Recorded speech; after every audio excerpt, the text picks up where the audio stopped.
Everyone, I'm Captain Logan. Welcome to the Superhero Rewind Commentary Project, and joining me as always is my sidekick and my buddy Austin, the Day Ghost. How's it going? Well, folks, there's a Fantastic Four movie in the movie theater right now, so just like we did with Superman, tonight we've got to do a commentary on a crappy movie related to the film that is in the theater. The difference is, we could have picked a good Superman movie, and we just didn't. With Fantastic Four, it's slim pickings.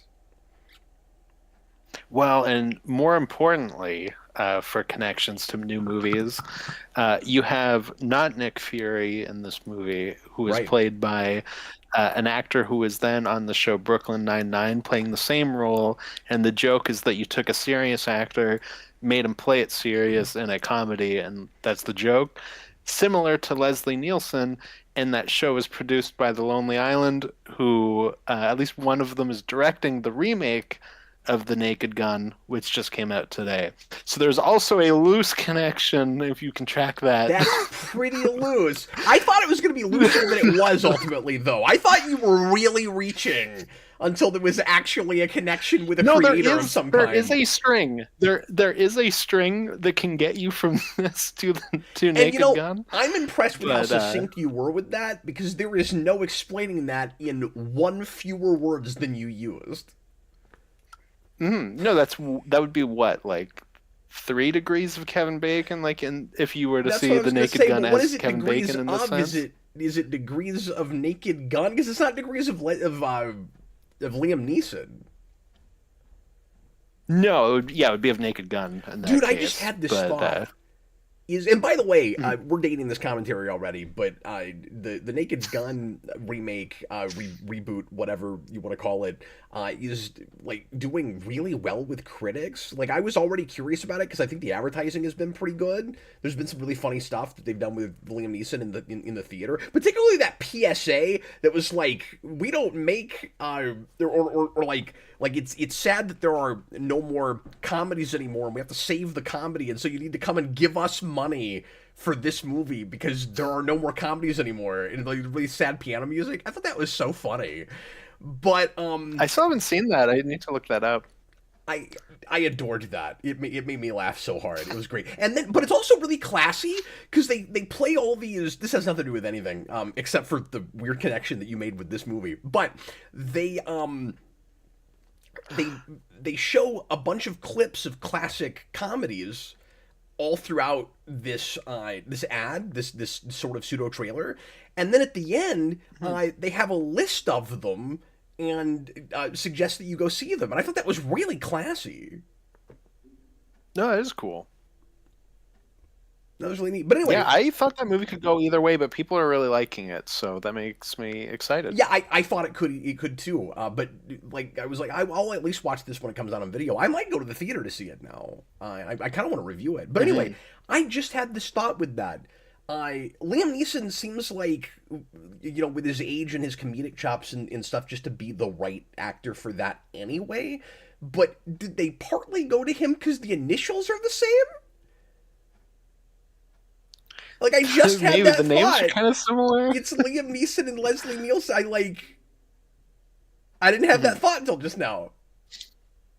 No, I wondered that, not specifically in the initials being the same, just in that their names are like vaguely similar. Liam Neeson, Leslie And Nielsen. then obviously, Yeah, it's Neeson does a lot of McFarlane stuff, and that's a McFarlane produced movie too. Oh, that's true. Oh, yeah, that's why he's got a cameo in Orville. Yeah, I didn't even realize he had a cameo in that, but that makes sense. He does in like the third or fourth episode, like real early. Because that show, the first season of that show, feels like he just called in every favor he could possibly think to call in. It's great. Well, he's clearly got like a lot of people. Patrick Stewart's one of them, but obviously, like that wasn't going to happen with the Orville, especially because he was working with Star Trek stuff. But there's a lot of Star Trek actors in that show. And did you know Ted Danson is a recurring character in that show? I didn't know that. Yeah, it's Weird. Wild. Some of the people that show up in that. It's awesome. Anyway, I don't know. That's cool. Austin and I haven't seen each other all week, and it's like we're catching You up. still want to talk about this movie? It's a reunion. No, tonight, Fantastic Four: Rise of the Silver Surfer. Obviously, the reason we're doing this is not just because there's a Fantastic Four movie out, but specifically because they both include Galactus and a version of the Silver Surfer. So it's the obligatory, obvious thing to do. We're not the only channel doing a review of this over the last couple weeks. Like I saw several channels coming out of the woodwork going, "Well, I'm sure there's been a lot of like the did you know there was a movie before that, or does it hold up? Did you know that the new Fantastic Four movie does an odd amount of retread from Rise of the Silver Surfer? Because it just does. It's very odd. It's like Dark Phoenix in that way, except I liked it anyway. Austin, I have in odd release of this movie, I always like to go back and show you my relics. This is the special 2-disc Power Cosmic Edition, which is curious because that term is never used in this movie, and I don't know if Silver Surfer has precisely the Power Cosmic. And it's odd that am I right? That's never said. I don't think it's said. Is it never said? I thought it was maybe said about the board, but I could be wrong. We'll look for it. But because I don't think they make a big enough deal out of the cosmic business, given that that's the like contrived way that they do the power switch and all of that, where it's like something. The Fantastic Four got their powers from cosmic rays, and Silver Surfer has the Power Cosmic, so those are connected things now. Mm-hmm. Yeah. But anyway, so this is an odd set. It's the 2-disc special edition, and it has a slipcover, and then it has kind of a neat case because it's got no title on the inside, and so they that's kind of classy looking. That looks nice. But what's amusing about it is there's a sticker on the front, Austin, because this is 07. Oh, no. This is before everything came with digital download codes, and so this is very ahead of its time. It has a sticker that says download this movie for $1.97 with purchase of this DVD. So you can get a digital copy, but you have to pay $1.97. Thanks, Walmart. Walmart video download. Also, they were ahead of their time. Also, boo, it should be $1.94. That is true. Look, we can't even release a Fantastic Four movie in a year with a 4 in it, so you can't expect that. Fair enough. Something else before we get into the movie that I wanted to mention, just because this movie is only an hour and a half long, mercifully, and I don't know where I would mention this, but I learned something just before we started streaming, and so I wanted to tell you about this before we press play, because I think it's really amusing. So this is on just the wiki for this movie. I'm just gonna read you a paragraph about something to do with the marketing with this movie. Austin, are you ready? Uh-oh, I'm scared. In late May '07. Tell me if you'd ever heard about this. I did not know, and I did not know about this. And I was in college and a year away from getting married, and went to see this in the theater. I might have even seen this a couple times in the theater. I can't remember. But anyway, so I was well aware of. I hope not. I was well aware of stuff. I mean, I liked this a little bit better then. Like, it still wasn't great, but that was an era of you got. You got what you got. You know what I mean? Like you're really settled. And I don't mean that I pretended to love things that I didn't love, but like you get this and you don't figure you'll ever see this character again. You know, like Silver Surfer again. Maybe never the Fantastic Four again. You know what I mean? So you did the best you could with what you had. But anyway, I was real aware of stuff going on around this, and so I'm surprised that I didn't hear about this. But anyway, in late May '07, 20th Century Fox struck a deal with the Franklin Mint to promote the movie by altering 40,000 U.S. quarters and releasing them into circulation. Did you know about this? No. All of the altered quarters were minted in '05 in honor of the state of California as part of the 50-state quarters program created by the U.S. Mint. The altered quarters feature the Silver Surfer on the reverse, along with a URL to the movie's official website. Once the U.S. Mint became aware of the promotion, it notified the studio and the Franklin Mint that it was breaking the law by turning government-issued currency into private advertising. The Federal Mint did not indicate whether a penalty would be affected. How could you possibly not know that that's not kosher? I wonder if that's the first time that ever happened. I was thinking that when you were saying it. The Franklin Mint didn't know that it was against the law to advertise on U.S. currency. Come on. Even I know that. I'm not even from your country. Yeah, you don't even live here. So, you know what? We're going to find out. I love that it just has the URL on the quarter, though. And it's a quarter because it's the Fantastic Four, of course. Yeah, let's say they were that clever about it. Okay, Austin. So naturally, we're going to see if we can get one. Let's see if we can get one. Oh. So here's eBay. Looks like average going rate, or at least average asking right now, is somewhere between 40 and 65. And I'll click on this one that has a $65 buy now with $6 delivery. So like $70 it would cost you, just because it's got a good image here. Oh no, this isn't it. This isn't it. This is something else. Oh, Adam March just said he posted. Here it is. Here it is. I'll send you a picture of this, Austin. Okay, I was gonna say Adam March said that he posted a link to it, so I'm just trying to find it. Yeah, at first glance, it looks like about $40. We will get started on the movie here in a minute, everybody. But there it is. That's what it looks like. I thought it would be kind of cooler. Oh yeah, here I just found the one that he posted. I thought it would be cooler looking than this. They kind of just like somehow imprinted a picture from a screenshot. It looks like they put a sticker on it. Yeah. That sucks. They changed U.S. currency and still couldn't make it look cool. Oh, now that I'm looking closer, you're right. It's just a sticker. Yeah, I'm not buying that. Well, that's what it looks like. I want it to be like pressed in. Like, I think it is, but like it looks like a sticker on the quarter. No, I'm looking closer at it, dude, and it is absolutely a sticker. Oh, well, okay. Because I'm looking at the one Adam March posted, and it's the same as. Let's see the one. Dude, I think it's a sticker, because it looks creased. Here, I'll send you the one that he posted. It looks kind of creased. Hmm. Oh yeah, I see what you're saying. But is it that, or is it just because it's got like it's printed on top of like what was already there? You know what? Like yeah, I guess I'm not sure. But now I feel like I need to see one in person. But like I'm not gonna buy one to find out. Because that might be someone trying to swindle you.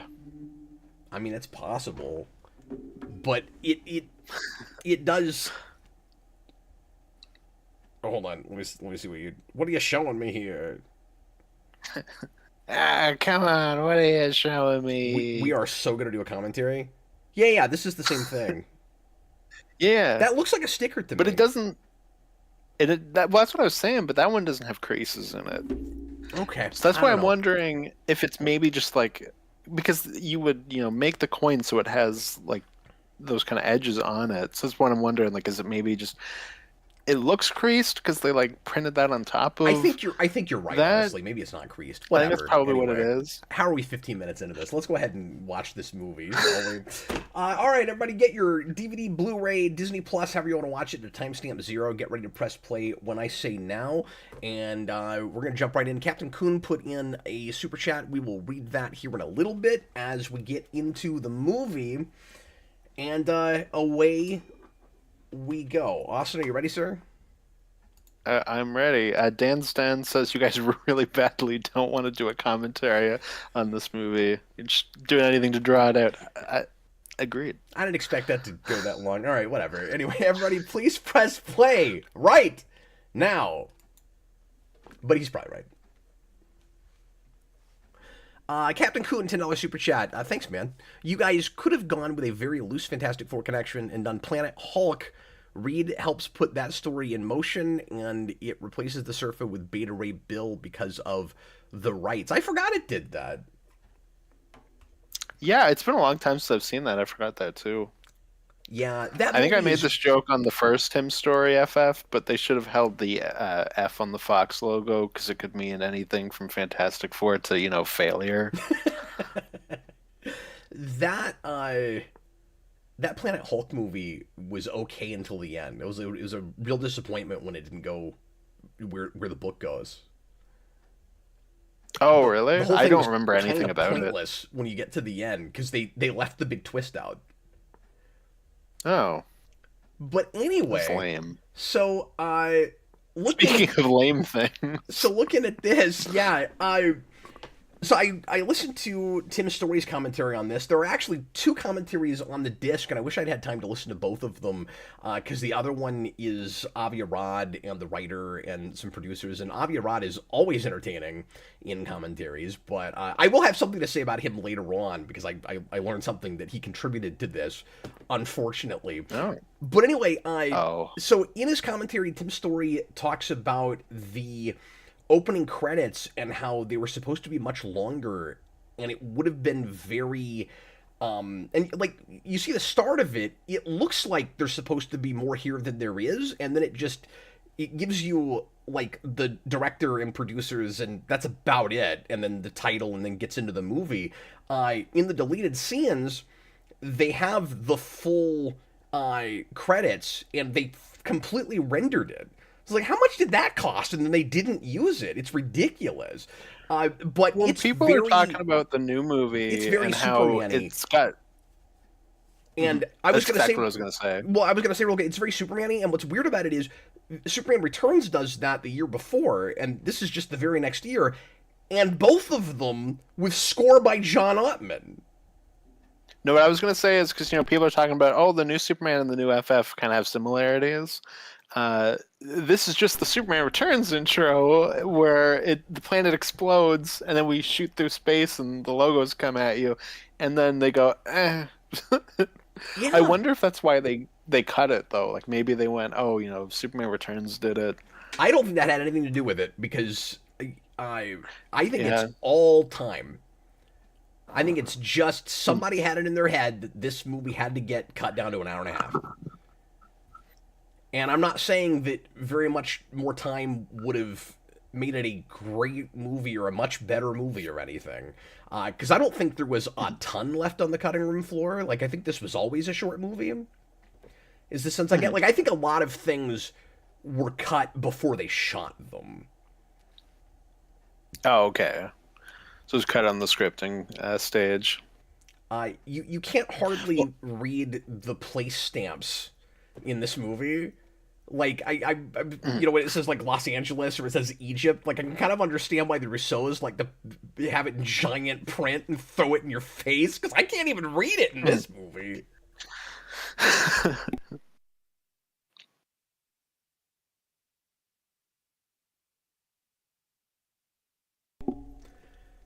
So I don't know how a movie that is only an hour and a half is as much of a dull slog to me as this is, but on this rewatch, I found myself oddly bored with it, and it's not even very long. I and I'm also very much in a place where I can't decide which I dislike more right now. Because the last time I saw this, I decided it was actually quite a bit worse than the first movie. And you and I having done that not too long ago, it's a toss up for me right now. I can't decide which of these movies I least prefer. I think maybe either right before we did the first one, or maybe a bit after. I did a watch party where we double featured these, and I'd never watched them back to back, and that is not a fun experience. Let me tell you. I bet not. Watching them back to back, I was like, they're so like equal in quality. But one thing I will give this one is that I do think that Silver Surfer chase is cooler than anything in the first movie, so it like slightly edges it. Yeah. But it's basically just an extension. Like it's the same quality, I think. Yeah, it's the same kind of gags. It's pushing the comedy in the same way. It's taking this concept and playing it as safe as humanly possible and making it more about just being a big budget sitcom than anything else. It's like, how do we sell this to a general audience? And that's what they come up with. We make it as, and people are probably sick of me saying this, but we make it as CW as possible, and then we also make it like a half-hour sitcom. And at least it's consistent, I guess. So I don't even think CW with this, but it's definitely sitcom. No, I still have the CW thing as an extension for the first movie, and I always felt that way with that, just in the way the relationship drama is handled and how ultra contrived characters being upset with each other about things is. This movie edges the first one out in that department also, though, because I only find one character regularly insufferable, whereas I found three out of the four regularly insufferable in the first movie. So it's got it beat out for that, and it also has it beat out with the original, which is why I'm having a little bit of a change of heart right now. In maybe this is the better movie, in that there at least is a plot. Like, yeah, it's real contrived, and that's the big thing. Not understanding a lot of what's happening, but there's at least an inciting incident and a existential threat that is driving the events, even if we have to take too long to really get into that. This movie was originally supposed to open with a big driving action scene, and it was a mistake not to do that. But the Ferris wheel thing was supposed to be the opening scene originally. They didn't change the order of it or anything. Once they decided to shoot it, according to story, once they decided to shoot it on that giant Ferris wheel, they decided that it was too big of a set piece and they couldn't open the movie with it. It needed to be later. But originally the idea was the surfer makes that giant hole, and the Fantastic Four happen to be in that area when that happens, and so they go and try to stop what's happening. And that's how they're introduced in this movie, and that's how they get involved. And I do think it's a mistake not to open the movie that way. Yeah, I wonder how it would have been different then, because obviously, like, with how that scene goes, it is very much in that section of the movie where we have the power swapping thing. But that's the Tower of London, or the Tower of London, the Eye of London. Sorry, yeah. What am I talking about? Which is obviously like a really big destination in London, and that's huge. I've been on the Eye of London. That's nuts. The London Eye, and it's really cool. It's super slow. I bet. Yeah, I don't think I could handle that. Yeah, I mean, you're in like a big room. Like, it's not like a Ferris wheel, but it's like it's not so much for fun. Like, it's just a way to see the whole city. Oh, okay. So you're on there for like half an hour, like 40 minutes. But yeah, I wonder how the story would have been structured if you had opened with that, because it would get us, into the action immediately, and I'm not sure how we backtrack and get into the wedding conflict and like Sue being upset with Reed for not putting the wedding first in front of trying to save the world, because if they're dealing with that threat in the first place, it would be much harder for her to be like, just let the government deal with it. They've got it. Mm-hmm. Well, especially when they see that the big hole that he bores through the world. Do you feel like they're really overthinking Silver Surfer's role in being the Herald of the Galactus and bringing him to Earth, in his having to have something more to do than bringing Galactus to Earth and like warning Earth that he's coming? Because he doesn't even do that in this. Like he just shows up and he makes the holes. Because Tim Story's whole idea was he can't just fly around the world doing nothing. He's got to have like a more of a reason for being here. So he creates the holes that then Galactus would insert tendrils into.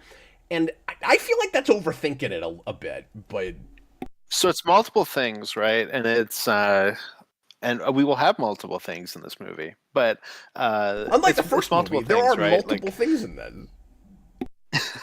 We're not going to have any sort of they go to another world to see what Galactus does, so we can't have that for action. We don't. The big ship that's the thing that converts the planet so the Galactus can eat it is too silly in a movie where Galactus is too silly. And then the Silver Surfer, again, with Galactus being too silly, is an easier thing to do in this movie, so then you have to have more things for him to do. So it's like, I think it's a mixture of those three, and they kind of all culminate into one. Yeah, we'll talk about the motivation behind Galactus being a cloud in this, because Tim's story claims it's different than what we've always thought it was, and I don't know how much I believe him, but we'll talk about that. So, this movie is just chock full of moments they think are hilarious, or are hoping that I'll think are hilarious, and where I'm going, I don't know, we're just kind of padding for time. Like the bit, and I'll even say, this is one place where the first movie kind of has it over this one to me. Like, I don't think that movie is like super funny or anything, but there are moments that I find like more charming than a lot of the moments that are supposed to be charming in this movie. This thing with like the kid with the hair, like what is the joke there? Like, it's just the Thing looks weird because he's the Thing, and then here's this kid with big hair. Like, that's your joke. Like, all right. Look, it's the Thing in Carrot Top. So in the comics, is Reed able to make more limbs? Because he's not really a shapeshifter; he just stretches. But they do this thing in this where he pulls out his Palm Pilot thing. Oh, he's doing like super speed, yeah. Well, yeah, but here's the thing: if you look really close, and again, Tim Story talks about this in his commentary, he makes extra thumbs. And they went back and forth on whether or not he would just go real fast or if he would make extra thumbs, and that's what they landed on. And I'm like, that's not a thing he can do. So there's a lot of weird things that people do with his powers. I don't think that would be one of them. Like, I guess he could like make little like bits coming out of his thumb to like hit buttons faster, but like you probably wouldn't visualize it in the same way. Okay, I don't know if you're gonna agree with my criticism with Sue's reaction when she walks in here, but what is exactly her beef here? He's just dancing with other women. Like, it's just that. Yeah, she's that superficial. Like I want to think if he is like wrapping his hands on them and like tapping on their hips and stuff, but like it is very TV. If he tapped on their, it's very TV. If he tapped on their hips, I missed it, but I didn't think there was anything especially sexual about it. Yeah, when he like wraps his hands around them, he's like tapping on their hips as he pulls them in. So It's like that, I guess.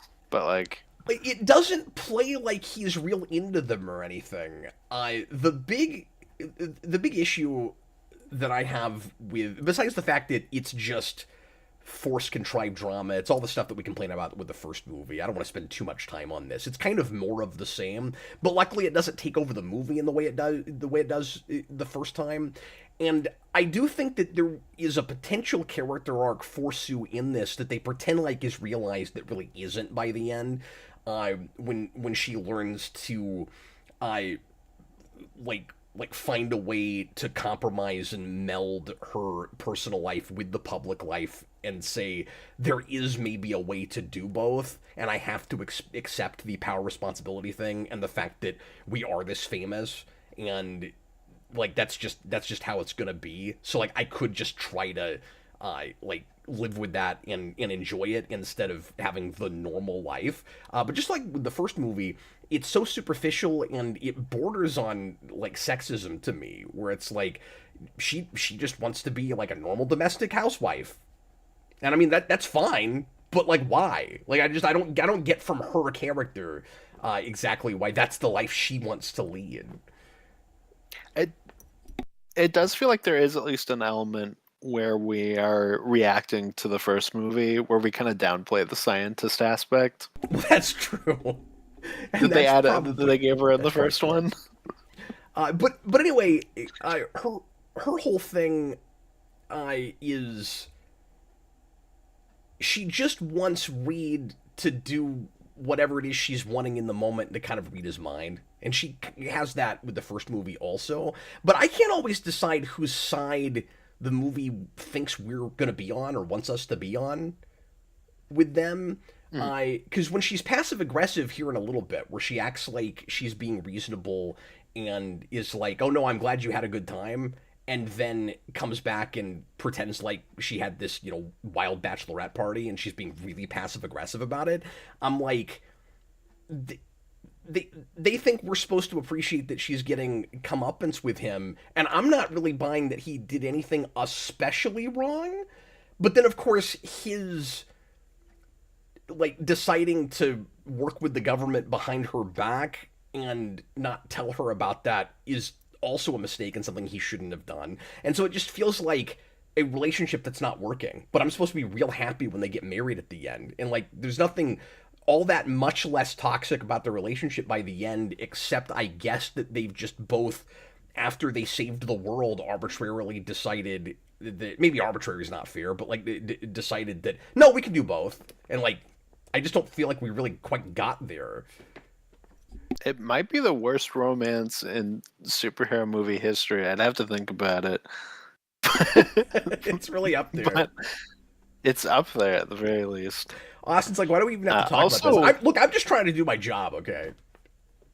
no, I'm agreeing with you. I think it's all really bad. No, I know, but just the look on your face is like, this is so annoying that we even have to analyze this. Why do we have to talk about it? I'm not gonna lie. When the movie started, we got like just past the logos and we're seeing them in the airport. I felt like that existential dread of like standing on Earth, looking up at Galactus coming down and like eating our world. I felt that level of existential dread having to rewatch it again twice in one day. But I don't feel like Reed Richards has any kind of like personal growth or anything in becoming like more of a social animal or learning to like put his family and his compassion, etc., in front of the science and the calculation and the math and everything. It feels like he's going through this whole movie just trying to guess at what she wants. And what she wants is what is the law, so that he can be with her. And that's all he's trying to figure out. And there's nothing relatable in that. Yeah. That just makes you a pushover. Like you don't want that. And again, it's a little better than the first movie in that, like, at least there's less of it, but also in that there's at least like a thing that they're not agreeing on that they try to come to a compromise with. But I almost wonder if the movie shouldn't have opened with that. I almost wonder if the opening of this movie shouldn't have been, okay, we're about to get married, and Sue sits him down and says, I don't want to do this Fantastic Four thing anymore. Mm-hmm. And then you have the London Eye scene. Yeah. But just have that conflict there from the very start, because that's a decent Hmm. inciting uh situation to get into that discussion, don't you think? To get into that argument is, Yeah. okay, we're about to get married, and the more I'm thinking about it, I don't know if I can do both. I don't know if I Mhm. can be married, and because it doesn't have to be about she just wants a regular domestic generic life. It can be about, I don't want all these people staring at us all the time when we're trying to live our lives. And that's Mhm. kind Well, I of think in the movie here. thinks, It should be a lot more yeah. about that. No, I think the movie thinks that it's doing that. It's just it's not going too far with it. But that's most of what I had to say about that whole thing. Hmm. With Johnny's love interest, I think she's Nova, isn't she? She's somebody. Oh, is she? I didn't realize that. Yeah. That name Stan ring Lee's ring cameo a in this is fun though. that yeah, it is. That name ring a bell, but I didn't think to look it up. Yeah, I think that's who that is, but I could be wrong. I've always loved I know Nova's Adam March look, is in but the I don't chat and know he's a big enough FF about guy. her. It would have been pretty Mhm. weird though if you did a third movie and she became Nova, cause or maybe they would have done it Well, in I the Silver know. Surfer spin-off that they had planned, because I don't think you'd do a double beat where the very next thing you would do would just be more Galactus. Yeah, well, I know. Okay, Adam March did say that she is Nova. Yeah, okay, I thought Okay, so. thanks guys. Um, well, I know Tim Story wanted to do Inhumans next, so I feel like we probably just wouldn't have had her in the next one because we would have done the Crystal stuff. If they could even use Inhumans, I don't even know. Yeah. Uh, There were because lots of you also things they have wanted this to movie do. really wanted to use Nick Fury, Right. and obviously that didn't happen. So here's what's weird about that. Tim Story in his commentary claims that the reason they wouldn't he said they wouldn't give me Nick Fury because they wanted to make a Shield movie. But everything else that I've read is said, as we know, they didn't have the rights to Nick Fury and they couldn't get Marvel to sell it to them. So I don't know what Well, he's on about with that. I think that's what he means, but they probably just weren't super open about it. Which is just that they went to Marvel, said, "Hey, can we use Nick Fury?" And Marvel went, "No, we're planning on using him." I think that's all it is, which is what I've heard too. Okay, because the way he talked about it, it was like Fox was going to make a Shield thing. Like that's No, what they it had to go to sounded like. Marvel, and Marvel was like, "No, no, no! Like we have plans for that character. You can't use him." Well, okay, but the way he talked about it, I bet he didn't fully understand the situation. Like That could be because I bet Tim Story didn't know who had the rights to Nick Fury, because he no, and that would talks. be handled by the producers, That's so true, that would make and that's sense. fair. And when you Yeah, listen to him talk, about what he wanted to do in a third and fourth movie, you have like Inhumans, Black Panther is part of it too, and it's Black like Panther. Yep. these are things that they don't own. Yeah. I mean, you'd think that there's just a list of what's in the package that he could look at, like at Yeah. Fox. Mhm. Well, I've never understood like his whole thing with that because he's like, okay, the things I would want to use in a third and fourth movie are Inhumans, Black Panther, Puppet Master, the Skrulls, and Annihilus, and it's like, oh, so you put nothing in the first two movies and then everything in your next two movies. I mean, you got to hand it to him. That's backwards from what a lot of things do now, where they shove everything at the start and then there's nothing left to do.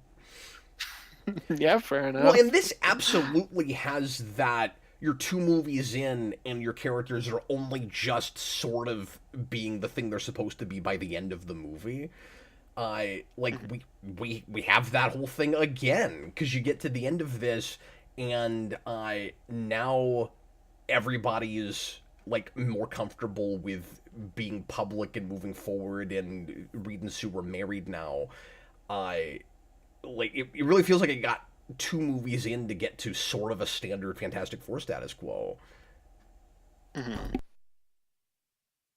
Yeah, and I imagine Doom would continue to show up. Like, I imagine he would be like Magneto in the He was X-Men supposed to movies, be in where the he's just third always one. there. He was signed for Yeah. that, yeah. Well, and speaking of that, I mean, he basically is Magneto in X2 in this. This has a lot in common Yeah, he with does kind of have that, doesn't he? X2. he comes I hadn't in. really thought of it like that, but yeah. Yeah, he's their arch nemesis who they have to work with begrudgingly, and then he'll turn on them in the third act.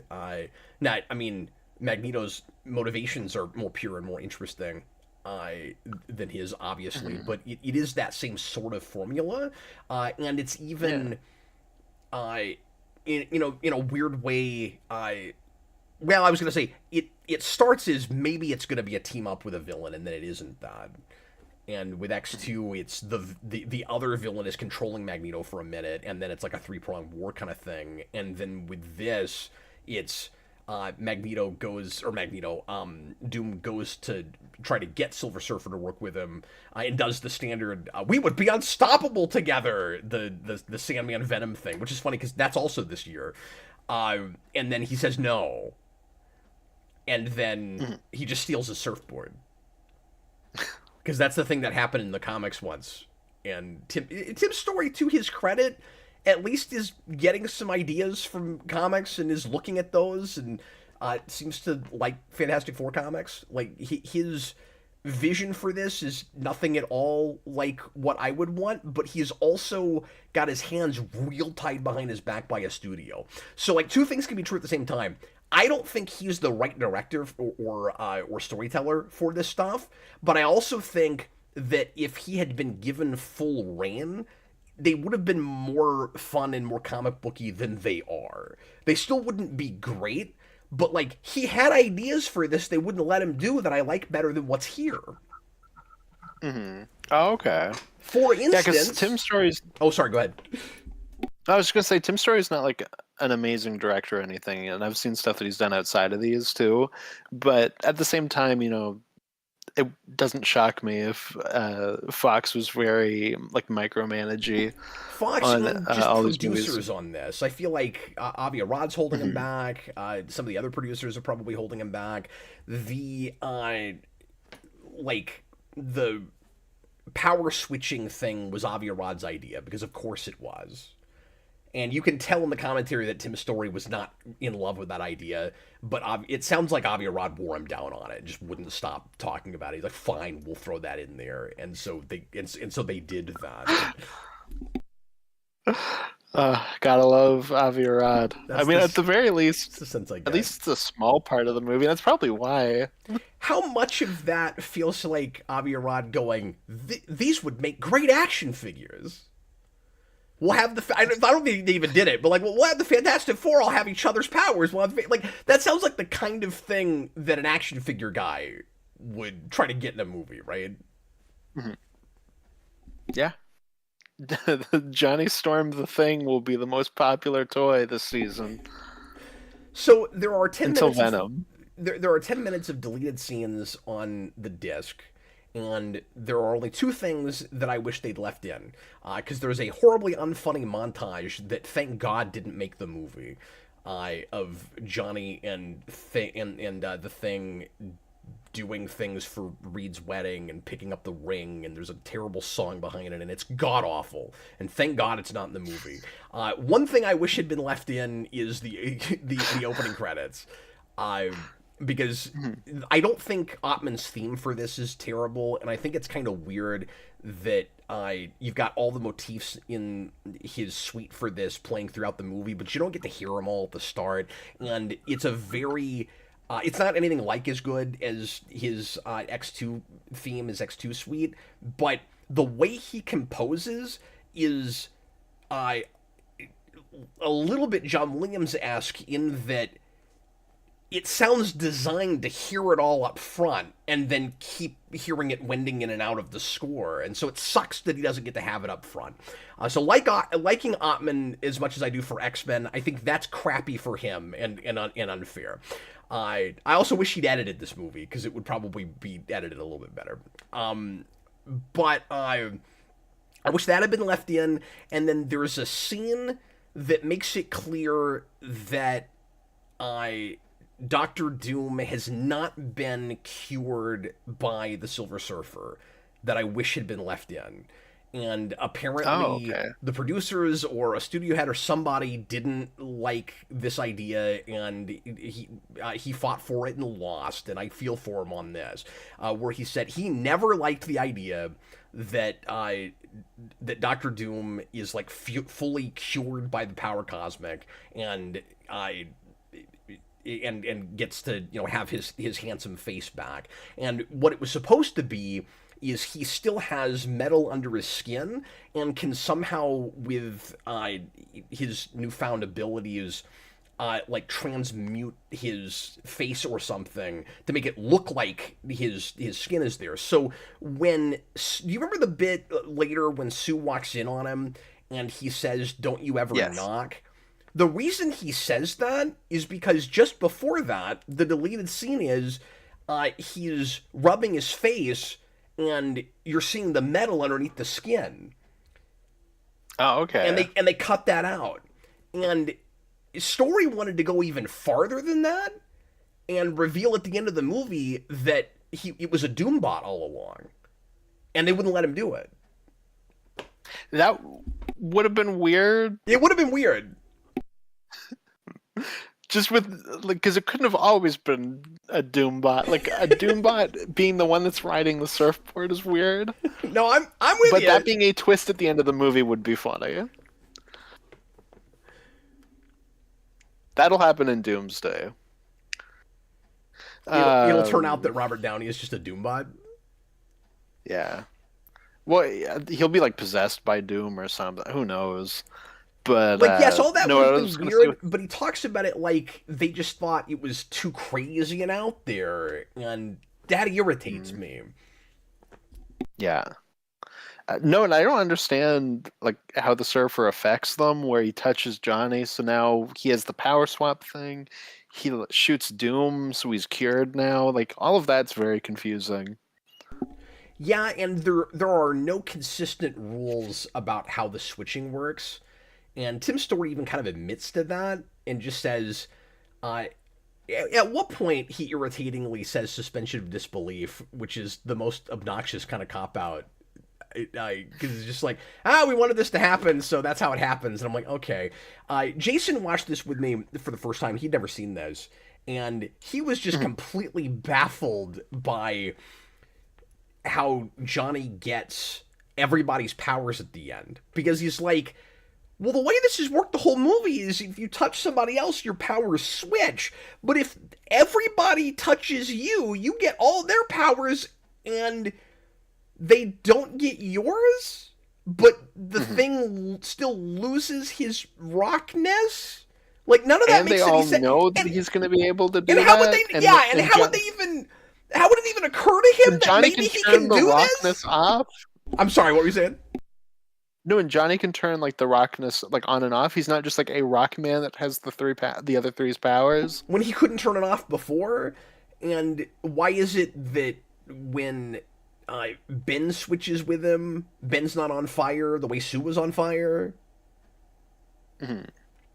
Well, it's because we both know why she's fully on fire. And we both know why he's not. It's because, like, Chickless wants to get to play some scenes where he's human again and get some FaceTime, and they want to contrive yet another reason for her to be naked in a scene, and that's sorry. For him, it's FaceTime. For her, it's TNA time. That's it. And like, I'm sorry to say it like this, but I think that's sorry and like unfair to her. I think that's ridiculous because we know that in the first movie she was ultra uncomfortable having to do that scene where she's naked, and I like didn't know going in that day that she was gonna have to do that, and then you get a sequel and they do it again, and like it's not the same thing the way it's shot, but just the fact that she didn't like that in the first movie, I think it's really just even as a plot point. I don't think they should have done it again. That and the oh no, why does this always happen to me? It annoys me. That is the worst line delivery in the movie. It's one of the funniest ADRs I've ever heard. Like, why does this always happen to me? Yeah, exactly. I don't even really like, and I mean, if it's a good movie, I can get over it. But I don't even really like that it's not skin to skin contact for the shifting. Where like the thing will walk over and tap Johnny on his T-shirt, and they switch powers. I don't Oh, even like that's a good that. call. Adam March says if you don't know the answers, just say unstable molecules. Which is funny because that's what Tim Story says in his commentary. I don't mean to just keep talking about that, but I learned things today I didn't know before. And there are a bunch of things like that from comics that he acts like he really wishes could have been mentioned in the movie somewhere. And he acts like, we just didn't have time. And I'm like, you've got. It's only an hour and a half, and it could be 10, 15 minutes longer. But also, you're padding it with so much unfunny comedy. Why don't you take some of that out and let us get an explanation for how any of this stuff works? But it's also superficial and forced and contrived that it's actually easier for him if they don't explain it. Because then it's just stuff that can happen and he's hoping you'll turn your brain off and again suspend disbelief. So when he says unstable molecules, Tim Story talks about uh, how it's odd that Reed is able to stretch his clothes like he does in the dance scene because he's not wearing like a super suit that does that. And he says, well, in the comics, he uses unstable molecules, and they all have clothes that like work with their powers, and like regular people clothes. And they did it in the movie so that they didn't have to keep uh like doing that effect for skin because that's a lot harder to do, and frankly, it looked awful in the first movie. Tim Story talks about it like, we finally perfected it, but it was really hard. We didn't want to have to keep doing that. I'm like, no, you didn't. Like, that never looked good. Even in '05, I didn't think that looked good. I saw the first movie. that never looked good. I'm sorry. But anyway, what's weird about it is, he says, unstable molecules is the excuse for that, even though it's not in the movie. He wishes it was. That's fair. But then, how come Johnny can't have a suit at the wedding that does it? Mm-hmm. So that we can have the joke of, oh no, my new suit. And even with that, I know we're getting ahead of ourselves again. Why doesn't he just okay, maybe the pants are blown. At least take the coat off before you fly, before you jump off the roof. I don't know why he has to keep the coat on if he's worried about it. You also can't criticize Reed for taking his work, over everyone when he had his FF suit under his tux. Yeah, that's true.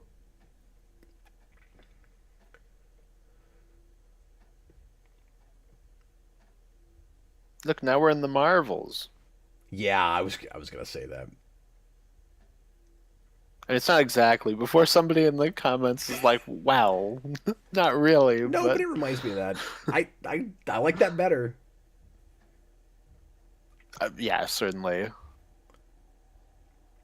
I don't like that movie as much as you do, or at all. But it's better than this movie. I never said I loved it, but I like it better than. I didn't say you loved it. I always have to apologize for the Marvels. How do you feel about the Silver Surfer being like liquid metal? I don't hate it. Like, it's a take that I can kind of see. Again, I think it's overthinking it a little bit. Where they're like, well, he's supposed to be able to change matter and energy and stuff, so he like flies through things because he changes their molecular construction in order to do that. And I guess that goes all the way to he can kind of change his own. But it's very T1000. Like it's super T1000. I'm not a big fan of it. I agree. Like, it's not something where I'm like, why did they do that? Because I have the same kind of thing. Like, I feel like they just did it so it would be like a cooler image for a movie, and they just wanted to kind of knock off the T1000. But I don't know. You don't necessarily need that for the Silver Surfer. No, I don't think so either. But I don't hate it. I'm not ultra Yeah, against it, I'm I more like guess. indifferent, I guess. Same Like, here. yeah. I I will just say wondered. that We were looking at him a second ago. when the trailer for this dropped, I that image that they sold it real hard on of him going through the building in slow motion was kind of iconic. I like that was exciting when that trailer came out, and I thought it was a good Well, that was trailer just at the the smartest way time to advertise it. because they just say again. That was just the smartest way to advertise it. They put the best scene of the movie and just put it out. Yeah, and it was just that scene, and it kind of grabs your Yeah, attention, and and it's shortened down, so it's not like it's the exact scene, but right, like you go, "Oh, this looks really cool." and going back and looking at this now, that should have happened 10 minutes into the movie. Mhm. I mean, No, and then we will never get up to that again. then you have to try to top it, of course, and that might be tough. I also think for '07 he looks okay, like in some shots more than others. Certainly, I don't think he looks terrible. It's not like amazing or anything, but for the time, I think he looks pretty good. He's It's a also shame that Doug Jones didn't get to voice him because I think he does a good job playing him physically. I do too. That's another one of those cases where they didn't tell him that they weren't using his voice, and I think that's sorry. Yeah, yeah. And I don't think Fishburne is right for it. And like going I back don't and either. listening to it now, I used to really like it, and like I've kind of changed my mind on that too. Going back to it now, especially finding out like he is attempting to do a different performance than he's done with other like kind of um I don't know, big characters with a lot of gravitas. I like he's not fully modulating his voice, but like he's doing a bit of a softer voice, and I appreciate that. But originally, apparently, he suggested himself to Tim Story for Galactus. And Tim Story was like, well, we're not doing Galactus like that. We're not going to give him a voice. And so they cast him as Silver Surfer instead. And like, I see him as Galactus. That makes sense. I don't see him as Silver Surfer. No, and I think in a weird way it makes Silver Surfer a little bit more generic because of that. RJ Godzilla, I don't know what you guys are talking about. Personally, I think the Surfer looks better in this movie than it does in the new one. The Surfer looks more like the T-1000 in the new movie than it does here. What I'm talking about is the way they're handling his powers is very T-1000. I'm not even talking about what it looks like with that. I'm just saying that like it's liquid metal. It can kind of transform and transmute itself. I wasn't talking about what it looks like. I Yeah, and I wasn't comparing the two. Like mm-mm. from the trailers, I don't think the new Silver Surfer looks very good, but like I wasn't comparing them. No, and having seen it, I think it's hit and miss before it's bad, but I don't like what she looks like in the face really most of the time at all. And this is also kind of hit and miss, but it's also 17 years ago, and it's kind of impressive that they do Yeah. as well as they do with it. Like, I'm not actually complaining about what it looks like, really. I do think his face design is a little weird. Like, I'm wondering if it's one of those things where they're trying to make him look like the actor, because like are they trying to make him look like Fishburne in the face, or are they trying to make him look like Doug Jones in the face? I can't decide. Yeah, I don't know. Like I didn't even think of it as them trying to make him look like either actor, to be honest. But I'm gonna really like pay attention to it when we see him next, because I've always just seen it as they went, okay, like here's Silverman. You know what I mean? RJ Godzilla, Cap, you're crazy. Fishburne is perfect. I used to think that. I'm not. I didn't have that this viewing, and this is always about the most recent viewing I've had, and I wasn't. I wasn't And I buying think him just as much. and I think just for the Silver Surfer, I don't think he's correct for that character. And I feel like Doug Jones' just natural voice is closer to what I would picture for Silver Surfer. That seems right to me. Like And I'm like I'm the two thinking back. lines I think we have of Doug Jones are a lot better. I'm thinking of his performance in Star Trek Discovery, and I'm imagining that voice for Surfer, and I'm like, yeah, I can kind of see it. Hmm. I hate that show, but he's good in it. They should dub him with Fishburne in that show too. Yeah, well, and I mean, in terms of Doug Jones dubbing, where I wish he just did it, I also think this is a worse version of what they do with him in Hellboy. Like David Hyde Pierce, I think, is at least better in that and works better than Fishburne does as Silver Surfer Oh, here. sure, yeah. And I still don't think he needed to be changed in that, but That's what I'm saying. Like, mm-hmm. that's at least a little better.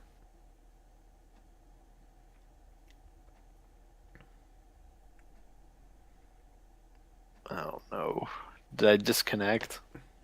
I can hear you, but you've here. I'll call you back because you've frozen on my end.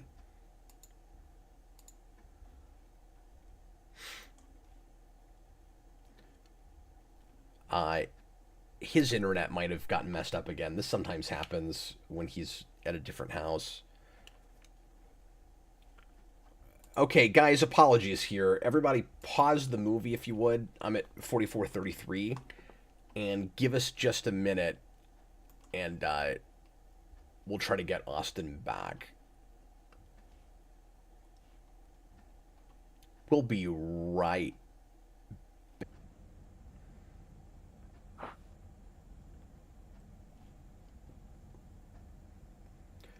Okay, apologies, folks, but Austin lost internet again. We are back, and we're about to get back into the movie.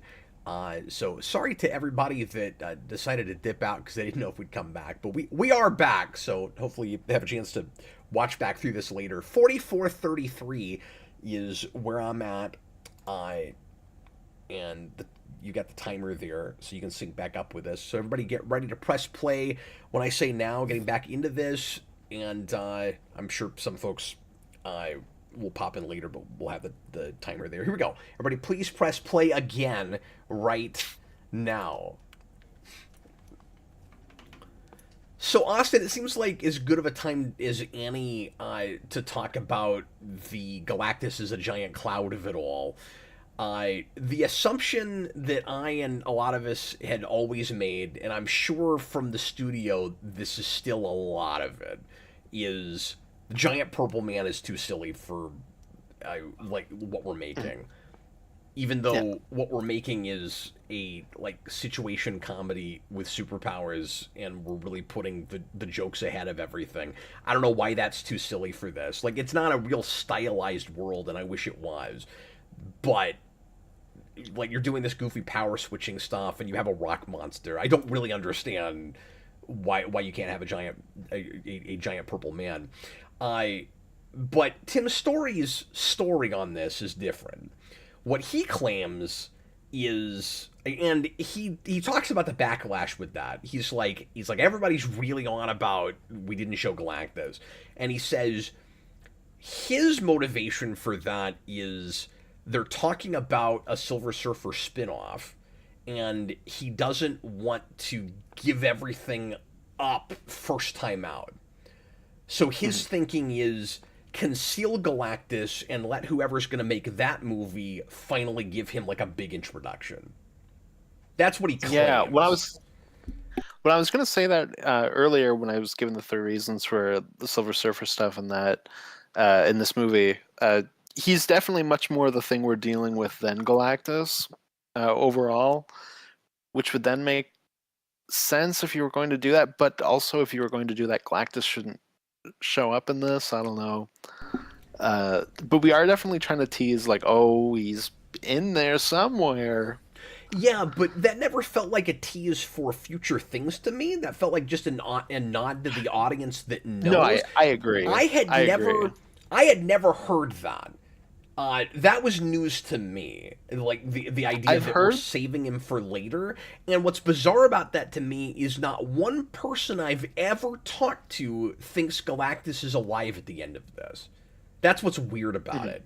And Tim Story says in his head, the idea is Galactus was transported at the end. And when you look at it, it does kind of look that way more than he exploded, because why doesn't it affect the Earth at all? Like, it really, I'd never thought of that, but it really does look more like the molecules have dissipated. But he says he's acting like they're ambiguous about it. He goes, "In my opinion, this is what happened." I'm like, "You made the movie. I don't understand that. Like, either make it clear or make it ambiguous. It never looked ambiguous to me. It looked like he was destroyed somehow. But his idea is Silver Surfer made Galactus disappear. But he says, which spoilers for the new movie, but it's odd because he talks about it almost like it's the new movie. He's like, he sucks him into a black hole or something. I'm like, well, that's not what I saw, but I can see it being he's not dead, maybe. Well, I do know that they were talking about a Silver Surfer spin-off, and obviously that's what we're setting up at the end when he's not dead. But yeah, I mean, it's hard to say too, right? Like, especially because if you were to make a Silver Surfer spin-off, like, would Galactus be the main villain of it? Would you do that again? If it's an origin movie, yes, which is what RJ Godzilla is saying, and yeah, it's possible that that's what they would have done, where it's like we're saving Galactus so that we can introduce him in an origin thing, so it's not about him coming back later. But Tim Story had no idea what would have been made, and he wouldn't have been the one to make that movie. And he also talks about it like he wanted whoever makes that movie to be able to decide, is Galactus the Cloud, or is Galactus actually a purple man in it? So he's like, we're concealing things. There's clearly more going on inside of that, but the Cloud and everything could just be an extension of the actual character, he says. Like, it's just up to whoever makes the Silver Surfer movie. It's their version of his ship. Yes. Yeah, and I don't think the Silver Surfer movie would be an origin, because this would be like the closest to an origin, I would think. Like, it would have to be, what he does after. Well, you could just go back and play that out and show, like, Galactus coming to Zenlai, and then, his being the Herald after that. But I don't know how much ground there is to get. Like, you told us all of that. That's what I mean. Like, there isn't really a story there. Like, we have, I mean, I guess you could say the same thing with X2 and Wolverine, but yeah. Also, look how that turned out. Let me say real quick, because obviously I'm pretty down on this one, and I don't have a lot of positives to say. This is one of the few decent scenes in this movie, and I think Chris Evans is quite good in this scene, and I feel like I'm seeing the first real flashes of what he'll do with his Captain America. In that scene, so just facial expressions, and he's got I don't know, like he plays it like real serious and down to earth, and you see a real person behind the arrogant facade there. Mm-hmm. Yeah, I agree. I think that's a good scene too, and I wanted to make sure we brought that up when we got there. When Thing says, "Well, you got me, pal," and just Evan's reaction to that, that scene by itself is. I'm not saying he's playing Steve Rogers there, but that's kind of like the pitch for him as that character to me. Like, that's the one place in these movies where I can see it.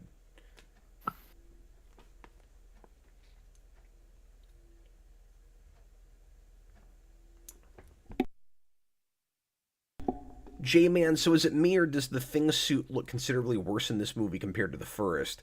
Every time I see Ben Grimm in this, I think of that fat guy in Double Dragon. So I think that's because they redesigned it so that he's got more airflow and so that he can take it off between scenes. And so, yeah, I do think it looks a little bit worse. And I think they compromised in order to make it not kill him on set. Which is funny because I saw somebody, it might be in our Patreon stuff on the Discord, say that they actually think he looks a lot better in this movie. What do you think? I'm actually not sure. Like, I didn't really have like a massive step up or down on him. It might just be because that person I know said that he doesn't look as foam rubber in this, and I can kind of agree with that. But also, maybe when we get a chance to look at him again, I might also see it as looking cheaper. I don't know. Maybe some of it's It how. didn't really seem to be like a massive step either way for me. Okay, and it could be lighting and stuff too. Um, When I think too, because when I think about the first one, like I remember like you can really see like the foam of it like kind of bending in places. And I don't remember having that as much in this one, but he's also wearing shirts a lot in this movie. yeah, And he wasn't in the first one. So it could be that as well. yeah. I didn't have it as strong as J-Man, but I kind of thought it looked a little bit faker in this. Yeah. So I don't know.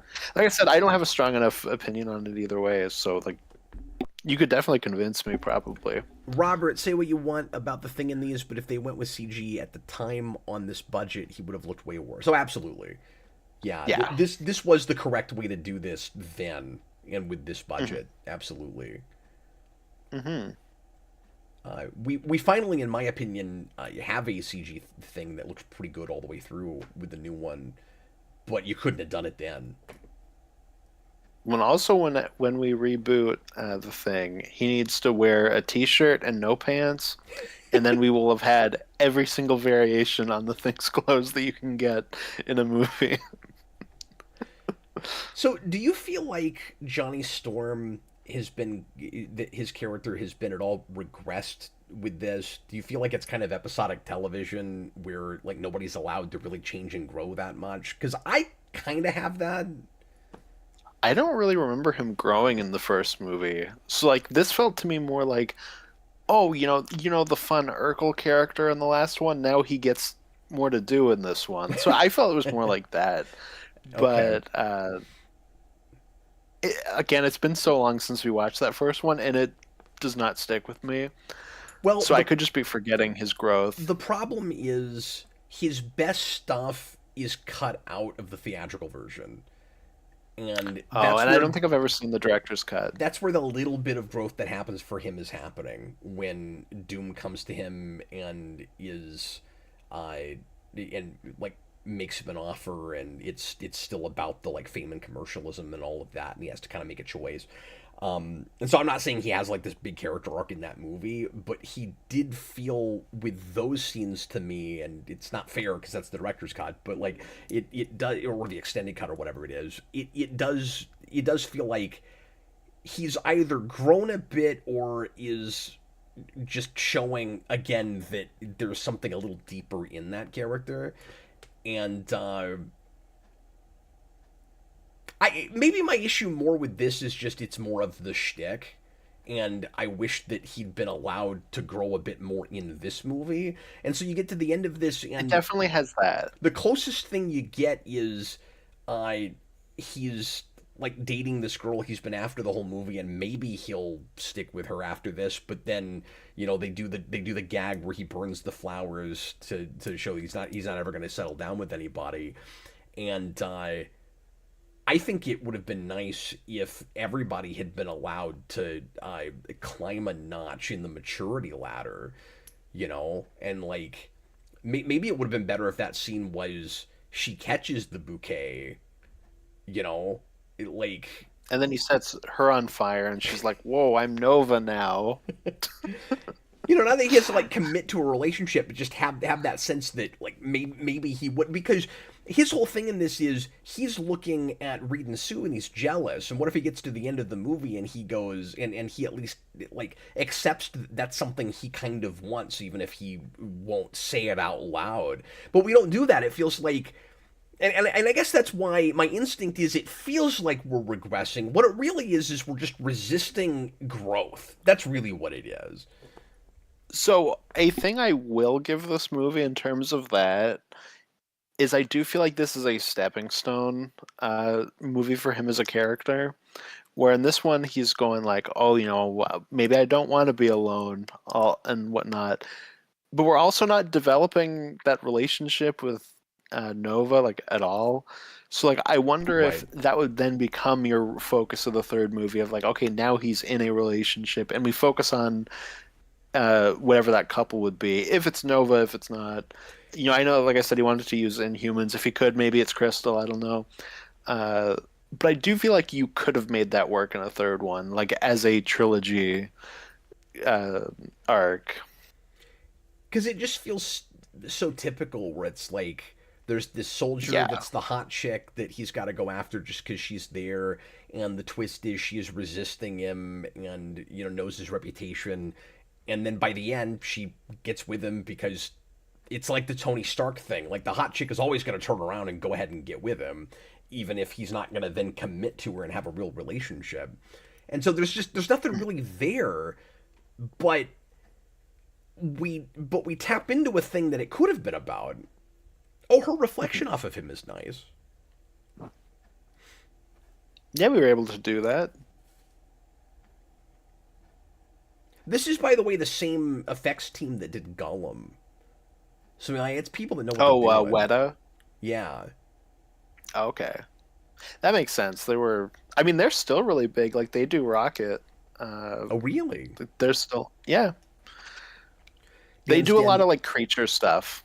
Dan Stanova Even to is this day. just here because comic book setup, I guess.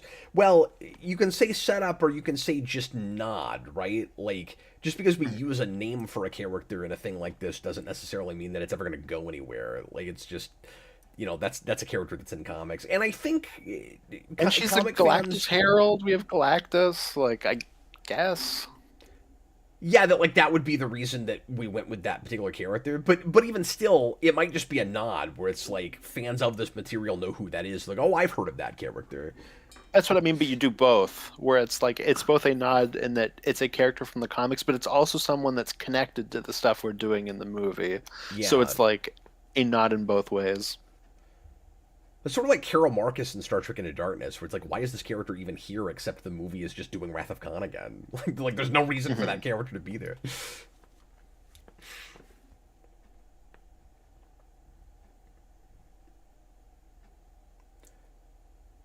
So the surfers, I don't know, it's weird because in some ways we're really overthinking his powers, and in some ways we're making it overly simplified and making the Silver Surfer look kind of pathetic. So again, in his commentary, when the director says, "You've got to make uh, Silver Surfer like weaker at some point because he's too powerful and because he'll be more sympathetic if you do that." Like we did that in the comics the first time you see the Surfer. Like I get that instinct, but making his board such a liability is a problem. Like all They of his made him power into comes. Thor. Say again. They made him into Thor. Like obviously not movie Thor, but like classic comic Thor. Like Thor doesn't have the hammer for 30 seconds, so now he's Donald Blake. Like they kind of do that with him here. Well, that just seems really limiting on Galactus's part.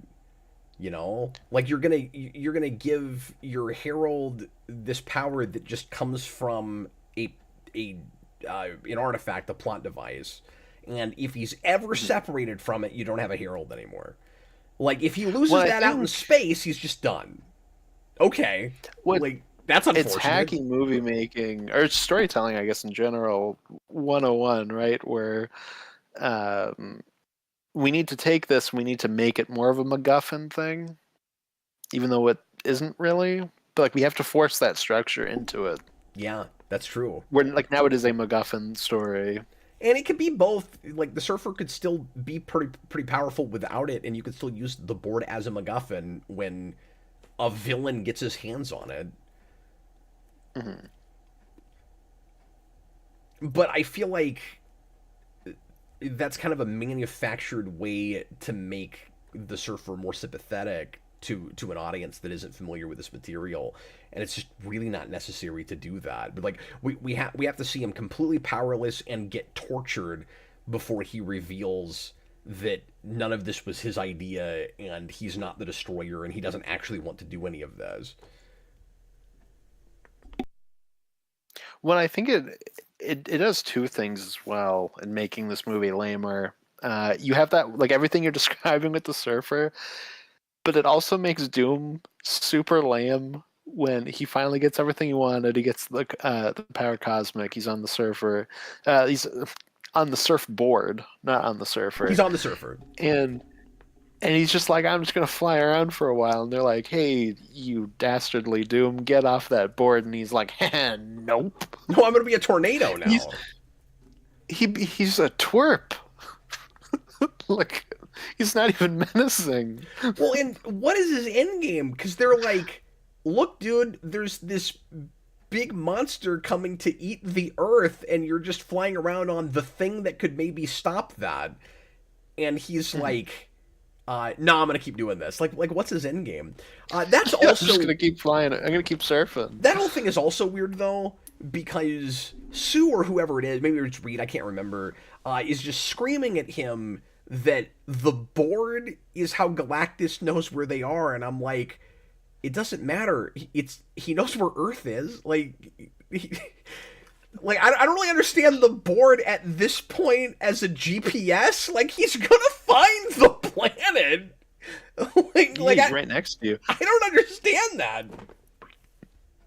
It's like if he doesn't know exactly where the holes are, he's not gonna be able to eat the Earth. Like That's how you know Galactus is just a cloud.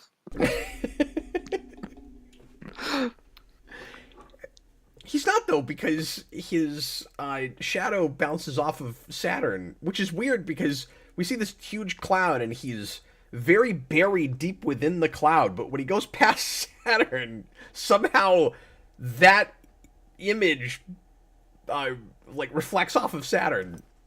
Well, I don't know if you had this, but the surfer goes in and he sees Galactus, and you have the big image I always remember, where it's like fiery, and you see like the outline of the helmet, kind of. We cut back to Silver Surfer. When we cut back, it looks like a mouth like opening up to like swallow him, and it reminded me a lot of the Mummy, where it has like the face in the sand. I don't know if you had that. No, it does look like that. Well, and more than that, they put a voice on it. He screams. Oh, I didn't even catch that. Yeah, listen for it. He's like, ah, rah. I don't know whose voice that is. But that's where it should have been Fishburne. Okay, so Surfer. This is a place where Tim Story is just being kind of ridiculous, because in his commentary he says, okay, look, I know it's weird that Silver Surfer doesn't have his powers right now because he's separated from his board, and we still have him have this weird power where he can show a slideshow in his stomach, but he's like, it was very important to me that was visualized and not just talked about. And I'm like, all you're showing is a planet being destroyed, and we opened the movie with that. So either you're saying the audience won't understand what he's saying unless we see what we saw already, or that Sue is an idiot. And I don't know which, but it's both stupid. Yes. Tobin is here. Tobin has spoken again. $4.99. He says this is the most he's ever written in a super chat. This movie has no reason to exist or be watched ever again. The new movie is great. Things I would change: the cast and crew.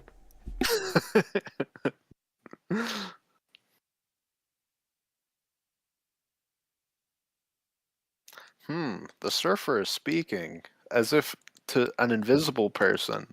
We also have arrested an invisible person. Surely these cannot be connected. Okay, so here we go. This is the thing I always complain about because it's just bizarre. We watch Saturn be completely decimated and no one notices. It's also funny that in his commentary, Tim Story is talking about how Reed has like his finger on the pulse and he knows everything that's happening out in space, and he never says anything about how Saturn has been obliterated. Nowhere in the movie does anybody talk about it or seem to have noticed. It's just no more Saturn. You know where it needs to come up is when they're chasing that twerp at the end on his board, and they're like, yo, get off your boards, Doom. He literally he ate Saturn. And then Doom would be like, no way, bro. I feel like there needs to be an acknowledgement of it. What it watches like is we just needed some kind of easy visual representation of like the Doom that is coming, and that it's, I shouldn't say that because we have Doctor Doom, but that like there's this horrible threat coming, and we saw it destroy a planet at the beginning. I get that, but it's like this is the threat. It's coming. We saw it take out a planet that we've seen before. Isn't that scary? But it's like, yeah, but it's part of our solar system. It's weird that it's never referenced. And so I don't think the movie knows that happened. I think there was an effects team that knows that happened, and nobody else does. I mean, Tim Story doesn't even know who owns Nick Fury. He doesn't know that happened in his movie. Okay, great. $5 super chat. In 2006, Pluto was no longer considered a planet. A year later, Galactus came along and said, I'll do you one better. Did he eat all of the planets in the solar system? Or just Saturn? Just Saturn. He just likes rings. He's like Sonic. Just like Doctor Doom, because Doctor Doom is just flying around at the speed of sound. He's got places to go. He's got to follow his rainbow. Do you feel like Latveria in this is completely pointless? Because I think the only reason it's here is so that fanboys won't go, hey, Doctor Doom is royalty and he's supposed to be from this place called Latveria. Like, it never factors into anything. It doesn't matter that he's from there or that he's royalty. And we set it up at the end of the last ones. Like, we have to have that, I guess. Yeah, and there's a mention of Latveria in dialogue in the first movie, too. Like, they pay lip service to it. But, like, why is it here? I need to know when this character was supposed to be Nick Fury. Was he still supposed to die here? Because if that is Nick Fury, that is like the lamest thing to do with Nick Fury. Yeah, I wouldn't read too much into that. I don't know that Nick Fury was ever even in a script. I think that was just who he wanted, and he was told no, and so he had to make up a general character. Like, I don't know that they ever even wrote a script with Nick Fury.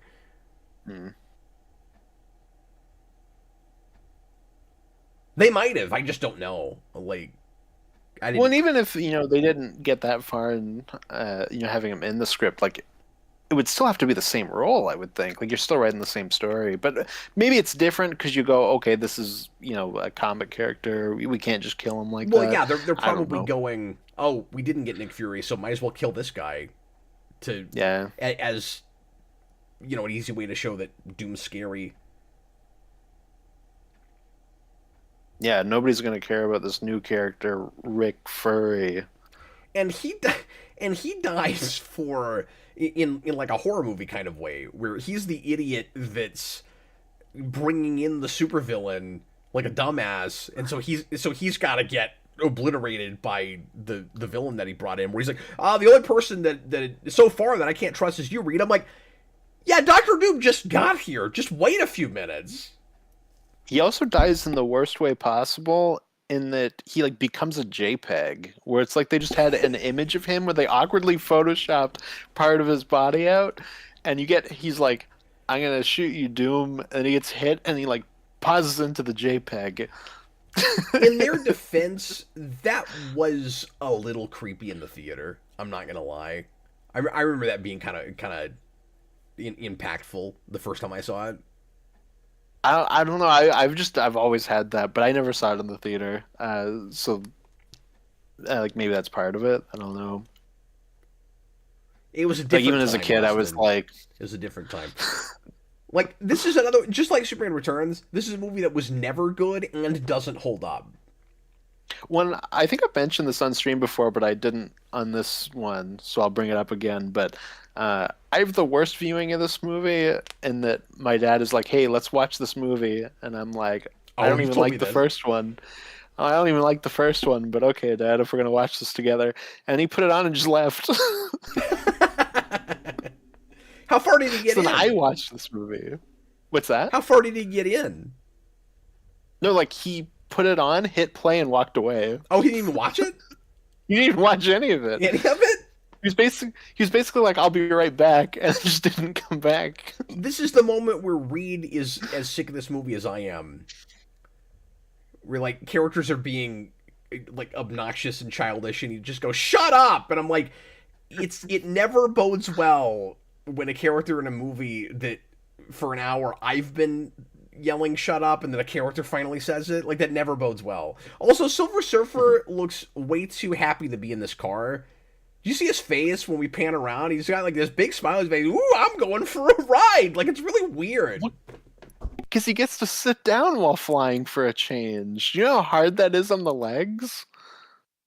I wonder if it's a novelty for him. Like, they didn't have cars on his planet, and he's like, wow, this is fun. I'm going for a ride. Do you think he has to, when he's surfing, he has to like start like surfing where he's like laying down first and then he like steps up on his board as he starts to fly? Just like riding a bike. Nicholas Bodo, your dad is awful, Austin. Oh, this is like the main part where I'm like, oh, this man is a twerp. It's like, come on, get off the board. No, I'm not the giving type of read. No, they're all children. And I mentioned it in the first one. He's not imposing like in any way. No, he's not. And I was going to mention this earlier. And again, I'm sorry I keep referencing this commentary, but I just learned a lot. Story also says that if he had his way, I just think it's really telling the number of times that he says something akin to "if he'd had his way." He doesn't straight up say that, but like you can tell there's stuff he wanted he couldn't have, and it's the movie he's directed. He's being treated very much like a workman director, and not really getting to do his movie the way he wants to. And he says he would have much preferred Doom not get his face changed at all, and it seems like that's kind of the reason you would do that ending with the first movie is he gets his mask, and then you find some way to bring him back to life like we do in this. If he's dead, like you don't even really get the sense that he's like dead in the last one, but Story's talking about it like Silver Surfer brings him back to life. Because again, if cosmic stuff touches cosmic stuff, it just does whatever the script wants it to, and so now he's alive and doing things. But anyway, he says we really should have had Doom keep his mask on the whole movie, because he'd be more menacing and it's more traditional comic book Doom. But also, he said it was really difficult to work around this actor's schedule. McMahon, I always forget his name. Yeah, Julian McMahon. Thank you. And I know even he just then, passed like recently, which is sad. The voice is a big part of it for me. Like that part we just had where Reed's like, get off the board, and he's like, "Come and get it, Reed." Yeah. And and like obviously it's very sad that he passed away. He and not Nick Fury passed away in like the last like 2 years, I would say. Well, I've heard he's great in like Nip Tuck and stuff, but I've just never seen any other stuff he's been in. No, and he's definitely not a bad actor. I just don't think he's right for Doom.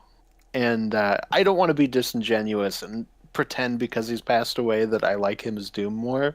Because I feel like that's more insulting to a person. No, I agree. I've always thought he could have been an okay pick, but the take he has seems very informed by the cartoon they're making. So like I don't know. I really don't.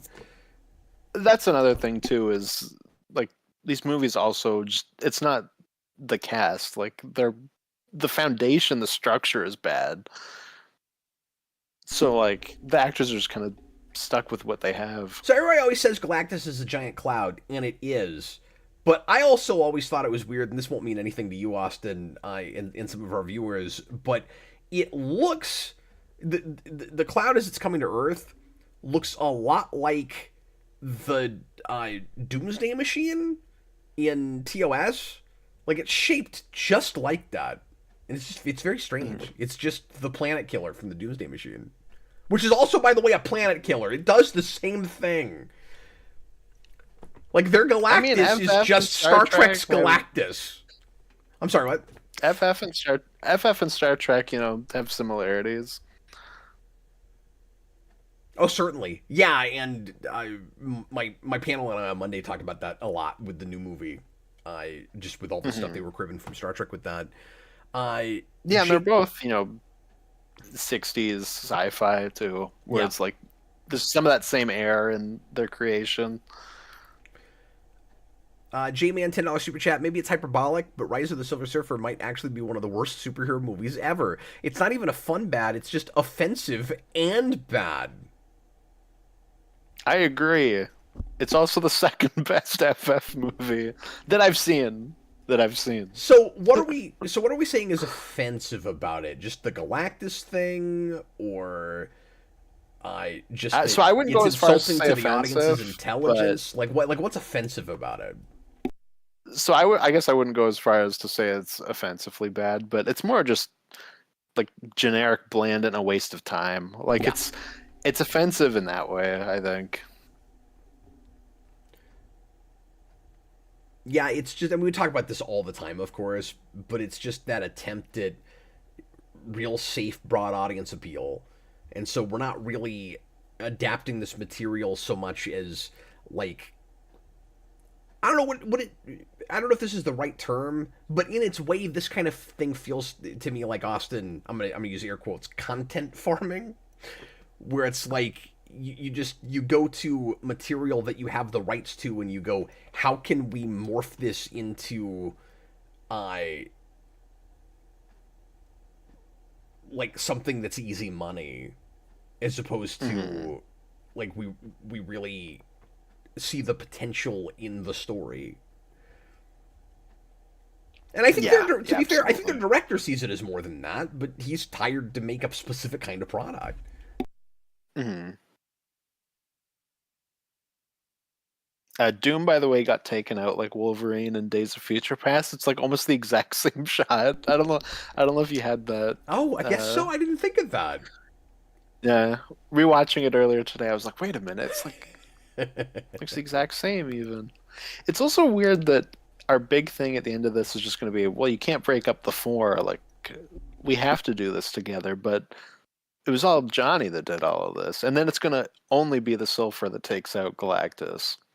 Yeah, but they do it in that Like Power it's not like. Rangers way where you have one character that takes all of their powers, and then you say, yeah, Mhm. well, if those characters didn't have those powers, then he couldn't have done it by himself. So it's a technicality. It was a team effort. But the second you have to say, but it's like Power Rangers, that should be the ultimate tell. Oh no, I know. You're absolutely. That's why it's stupid. But we do that thing in Power Rangers all the time, where you have one character that like touches everybody else and gets their powers to go do a thing. Captain Coon, $5 super chat. Thanks, man. Doom should have been trying to stop Galactus, but making the situation worse. Yeah, that would have been cool. I know that's what they wanted to do in Fant Four Stick. That was going to be his big end goal. Was he was building a giant cannon to kill Galactus with? Oh, okay. You could have done something like that. Not that specifically, but like he's trying to figure out his own way to stop Yeah. Galactus. Again, it's kids. That's a playing with lot the better than just, haha, I have the surfboard, losers. Well, yeah. Again, it's kids playing with action figures in the worst possible way. We're like, what is he even after? I got the surfboard. Haha. That's it. No, it's a kid in the schoolyard being like, haha, I stole your milk carton. Yeah. So the way Silver Surfer takes out Galactus in this is almost as baffling as the Hulk fight with his father at the end of Hulk. I don't know what's happening. But Hulk, at least I can tell you why it's interesting. Yeah. This is just No. This is okay. The movie has to end. Galactus. Yeah, Galactus has to be taken out somehow. So what exactly does Silver Surfer do? He flies up into the cloud, and then Galactus disappears or is destroyed or something. The end. And apparently, what Story thinks he's doing is he's teleporting him, but he's not really communicating that in any way. And I can't even decide if Story's saying that sort of retroactively. Like I just don't even know. No, and I would go as far as to say that lame fight with Doom is the climax. This is just an epilogue. Like this is just okay. We have to wrap this up. But that was the actual climax of the story. Yeah. No, I think you're right about that. This is, I don't even want to say epilogue so much as like typical TV 5-minute wrap up. Yeah, I guess that's a better way of phrasing it than epilogue. You're right about that. Because like technically the threat has not been taken out yet, so it can't be an epilogue, but it's not exciting or Right, anything. yeah. No, it's just okay. okay, we did the thing. We beat the villain. Fly up, boom, it's over. By definition, it can't be a climax if it's anticlimactic. I think is what you're getting at. I mean, to a degree, yeah. But like, we did have our big action climax a minute ago, Yeah, and then it ended, and then Silver Surfer's like, okay, well, the movie has to end. Bye.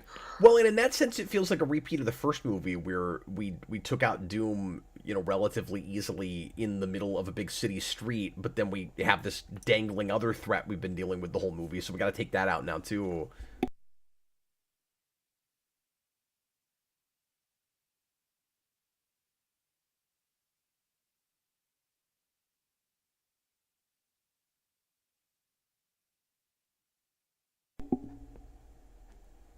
And of course, I'm not feeling anything because I don't like these people. But I also, and of course, you got the standard like fake out death thing, and this is one of those where you're never afraid for this character because this isn't the kind of movie where we're ever gonna let one of these people die. But also the the way you bring her back is just really, really obvious. Like, obviously, And that's that's what not you're a gonna thing in do. Coming of Galactus. Say again. So it's just, well, and that's not a thing in Coming of Galactus. It's like it's really weird that we've now had that twice. Yeah, it is. Yeah, I wasn't even going to get into the comparison with it yet, since that just came out. But yes, that is strange. But yeah, it's very silly here, and I don't know the limits of Silver Surfer's power. No. Apparently, there are none. Well, he can do anything it wants to as long as he's got his board. And that's why it's okay, Austin, because he has a clear weakness. So as long I as thought you were there's a gonna clear say- weakness that you can take away from him, he can Richard Lester all day long. It's fine. I thought you were saying he's getting his physical time in, so that means it's okay for him to destroy planets.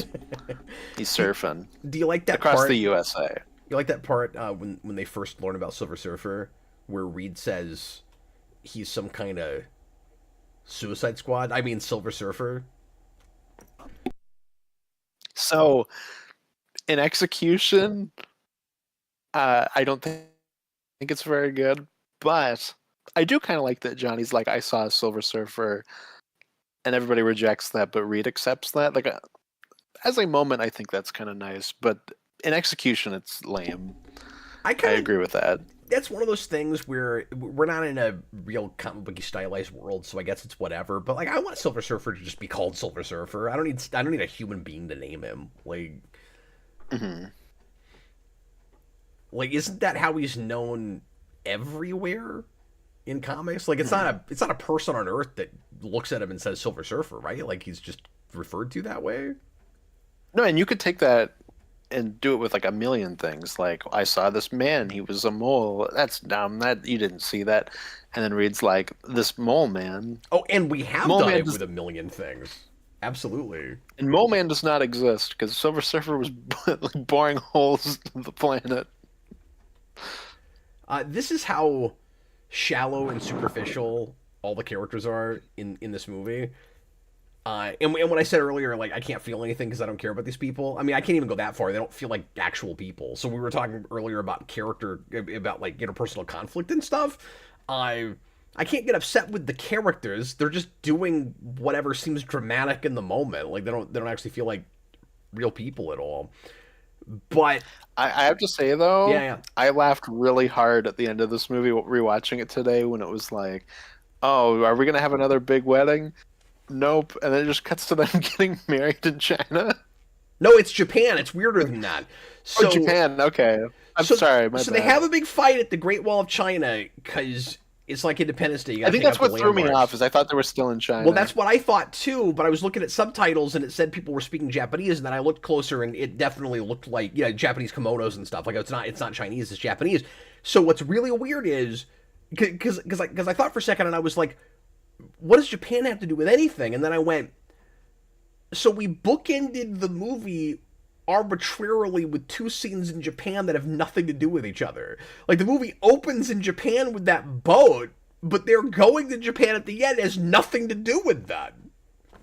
Very strange. I don't know what. But it's also the same guy that's marrying them. Like, yeah, I know. They just really like that guy. Came to Japan. They just brought him there. Jason thought that was hilarious. Yeah. I can't remember what point I was starting to make about characters being stupid.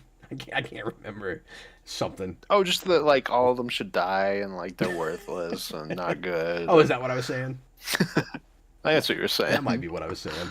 That goes without saying, but. I mean, it was what you were saying though, so it doesn't go without saying. Oh, I know what it was. I was gonna say indicative of how completely shallow and superficial all the characters are in this is Alicia, who we've not really mentioned, being treated like the wise sage character who is like the voice of reason, and all she's ever on about is that people are happy and should be allowed to do whatever makes them happy. Like, that's her big platitude. Like, it's wise or profound or something. And she doesn't get a single scene with the surfer. Yeah. Like, what are we doing? No, it's weird. She's here because she was in the first movie and because she's dating Ben Grimm. And it has nothing to do with the fact that character is prominently featured in the thing that they're sort of adapting. Yeah, it's very strange. Mm-hmm. No, because by the time Silver Surfer and the FF are like more intertwined, she's out of the movie. Like her last scene is the wedding, I think, isn't it? Yeah. Yeah. No, she shows up in. Is she in that restaurant scene? Maybe she's somewhere in the middle. No, she's not in that scene with. They're talking about Alicia in that scene, but she's not there. I thought there was a place like that, but I don't know. We just watched this, you might and be I don't thinking even know. of. There's a couple parts before the wedding where she's talking with Ben and with Johnny. Oh, maybe that's what I was thinking of. I don't know. J-Man down on a super chat. Which is worse, X3 or Rise of the Silver Surfer? I think right now in this moment, I'm giving it to Silver Surfer. Never a doubt in my mind it's Rise of the Silver Surfer. X3 isn't even the worst of the X movies. And this isn't the worst of the FF movies, but the FF movies are all like in that league of bad X-Men movies. Yeah. And this was a rough year. Mm-hmm. Yeah, Spider-Man 3 is this year too. Yeah. And Spider-Man 3 is also leagues better than this movie. I mean, and that's true, but that shows you how much I don't like this movie, because I really don't like that either. And like, I didn't like anything that came out that year. Mm-hmm. Oh, this is Ghost Rider, and I like Ghost Rider fine. Ghost Rider's okay. Was that 07? Yeah, it's okay. Yep. Weird. Wow, there were a lot that year. Yeah, I think that's it. But that's a lot pre. I mean, we're only a year, but that's a lot pre MCU. Mm-hmm. Yeah, absolutely. Like four. Even 2008 has a lot. 4 big 2 superhero movies. Mm-hmm. Yeah, that's wild. And then of course 08 comes in and like really turns it around and is a great year, but 07's one of the worst years. That's pretty wild. Yeah, it's pretty bad. Pretty bad. Well, what else is 06? Because that's X3. What else is in 06? Superman Returns. 06 might beat out 07. Maybe. But like sheer Maybe. Quantity of not good though in 07. Because I don't know what else you had in 06. Nothing else big 2, I don't think. Like I said, Ghost Rider is just kind of okay. So like, and Spider-Man 3 I would put over both of those. So like you didn't have one. So, good superhero movie that year, but in 2 years back to '06, back. I don't think you did either. Okay, great says my super ex girlfriend is also Yeah, I'm 06. looking at it right now, and that's of course one of the worst things that ever happened to humanity. Uh, and then for comic book movies, 300 was that year, but that's not really a superhero movie. Yeah, I'm also not a fan of 300. I It's haven't not like seen it awful in or a long, anything. long It's just time. I eh. used to be a big fan of that movie, but Mm, I certainly like it light years above anything else I'm seeing on this list. So, which is saying nothing. hmm Yeah, TMNT was Yeah, for '07, sure. and that's okay. Yeah, another one for '07. It's slowly becoming not the worst one compared to '06. All right, Austin, let's go ahead and go to Patreon reviews. Yeah, let's do it. Quick plug for Patreon, as always. At the $5 tier, you can leave a tweet length review, and we will read it on air. Isn't that exciting? We have patreon.com/geekvolution, and then the $10 tier, of course, you can become a superhero rewind producer, and you get more perks related to this show there. I've got 5 on Patreon. Do you have any on Discord? Yeah, yeah, I have. Oh no, this is the wrong one. 1, 2, 3, 4, 5, 6, 7, Oh 8. my goodness! You better start then. Let's get these knocked out. Here we go. So from Doolittle, I hate this movie as much as the first Tim Story movie, if not a little more. The romance is stupid, and Galactus sucks. The Stan Lee cameo is kind of cool, though.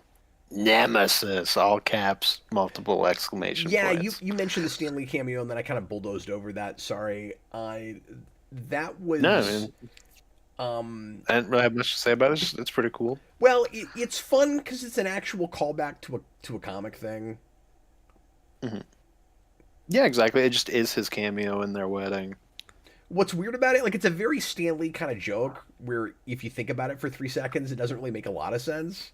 Because he's like, I'm Hmm Stan Lee, and the guy's like, good try, pal. And I'm like, who does he think Stan Lee is in this universe? Like, what did Stan Lee do in the fictional Marvel universe that made him famous enough that that guy doesn't believe that that's who that is? Because it isn't even who's Stan Lee. Why would he be on the guest list? It's no, that's not who you are. I'm like, who do they think Stan Lee is? He's Stan Lee. But what did he do? Come on, though? Cap. He wrote comics. Oh, okay. That's such a Stan Lee He's Stan joke. Lee. One of my favorite things about Stan Lee is that he did not understand meta contextual things at all. No, that's great. Daniel Davis, like most It fantastic. sucks that they don't have an equivalent for Jack, but I mean, at least you have him there. Yeah. Daniel Davis, like most Fantastic Four adaptations, it misses the point of what makes this property so great in the first place, and is instead 80 plus minutes minus credits of dull rush storytelling padded out by unnecessary comedy. I used to enjoy this movie, but now I find it's aged about as well as Milk. Still, I have fond memories of sneaking into a screening of the film when it originally came out. Villain. Remember when you could sneak? Serial one. Remember when you could sneak into movie theaters and the seats weren't all assigned? Like it's too awkward to do it now. Like you sneak in and then you sit in a seat and then somebody comes in and goes, "That's my seat," and you're like, "Crap, where am I You have supposed to to have your sit?" phone out, and you got to see like what seats aren't taken. It's even more awkward. Yeah, but then somebody could buy them late. Uh, yeah, you got to be late. Okay, go ahead. Serial and Pigs Fly. I'm blinded by nostalgia for this one. I hope I enjoy it, and up until a week ago, this was my favorite FF movie. It's not saying much, but it's like seeing an old friend whenever I watch this. Yes, we've drifted, but it's still a fine time. Rating hero. Wow, I'm gonna guess that's gonna be the most positive review of this that we see, but we'll see. And You never know. we've all got that with stuff. Like, that's totally understandable. Killer Moth returns. Strange how they thought a cosmic demigod on a surfboard was totally fine, but a big purple fellow was too far. Rating a mid 2000s villain the most boring kind of villain there is. That's pretty good. That's good. I like that. Why don't you read a couple? Because you've got so many more than I do. Okay, I can do a couple. Captain Coon. There's a few scenes I go back to watch, mainly Johnny chasing the surfer and Johnny's fight with Doom at the end. I also like how the Thing's suit looks less like rubber. So this is where I saw that. Okay. Looks less like rubber now with the texture on it. It's wild that they did the surfer story here with Alicia, but cut her from that portion of his story completely. Yeah. And then he didn't give a rating, but probably a negative one because he didn't have a lot of nice things to say. I mean, I guess he says he liked a few scenes, so it could be a hero. I don't know. Yeah, Subject 879. I mean, real quick, to be fair, the stuff, like, the places where I can be even remotely positive with this are in action. Like like we were talking about earlier, the torch chase is pretty well storyboarded. I mean, like, there's some okay action in it. It's just such a dull, nothing script and a lot of really bad sitcom humor. Mm-hmm. Yeah, if I can throw out the positives, it's the surfer chase. I like Stan's cameo. I like that their wedding is at 3rd and 48. Yeah. I like the design of the Fantastic car. Okay. Yeah, it looks fine. It's kind of cool. Tim, again, overthinking stuff. Tim's story makes a really big deal out of how it separates into 3 pieces and not 4 because Johnny Storm can fly. And but so what if he? it should only be 3? And that's what I was thinking. Is like, what if something happens to his powers? What if you have the exact situation you have in this movie where he? That's what I was gonna say with the surfer. Yeah, he could lose his powers like he does in the movie. What I was thinking was if you wanted to, if you want to separate it into parts, this is also overthinking it. But if you want to separate it into parts, but you're thinking there would be times where not everybody would use a section of it, then you just set it up so that it can separate into either 4 parts or 2 parts could be linked to be 1 part. And so then you could have 2 and like 2 and 1 or 4 different separated ones. Yeah, because you might also not want to separate into 3s either. Yeah, then you could just separate into 2. You'd have 2 that interlock, and then just have a pair, just have 2 pairs. Yeah, exactly. Why don't you do it like that? And also, I just think it's ridiculous to have a vehicle that has a giant number 4 on it that only separates into 3 parts. Like, that's so silly.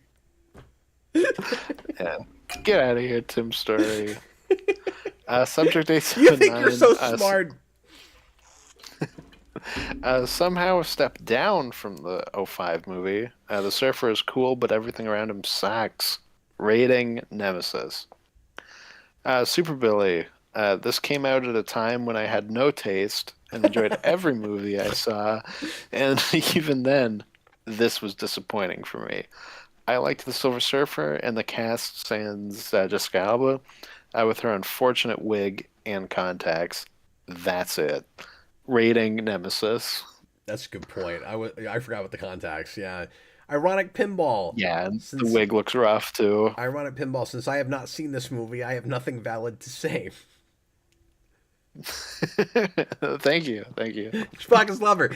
I actually like it better than the first one, or I did last time I saw it. I saw it on FX, knowing the reputation it had. I enjoyed the interactions between the characters more, especially Thing and Human Torch. Sue Storm still sucks, and Galactus is still a clown, but I never disliked it as much as other people did. Well, that's good and honest. Mm-hmm. Yeah, I mean, like I said, I can agree with that to an extent. Like, I think this is a sliver above the first movie, but it's neither a step up nor a step down. It's a jump to the left and then a step to the right. That's a great way to put it. That's a great way to put it.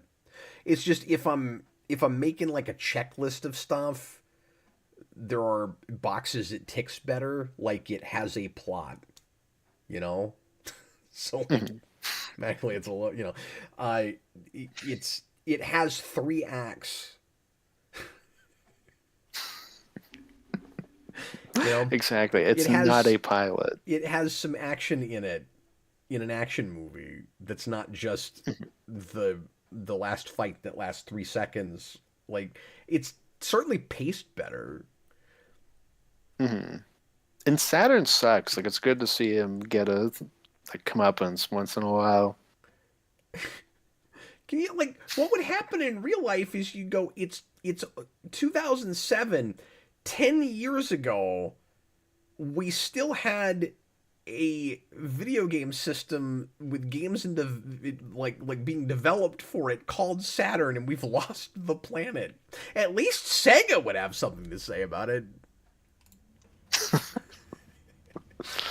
Lord GB, I like it. I think Galactus' true form being hidden by an ever-approaching black hole makes him Lovecraftian and creepy. The casting is perfect here, except for maybe Jessica Alba. Doug Jones and Lawrence Fishburne are perfect for Silver Surfer. The hate for this movie is insane. It's a fun time and still the best Fantastic Four movie, whether you folks care to admit it or not.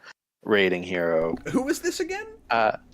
Lord GB. Oh wow, Gabe's just never coming back. He's never gonna watch this again. Also, Roger Corman is the best Fantastic Four, but that's a whole other conversation.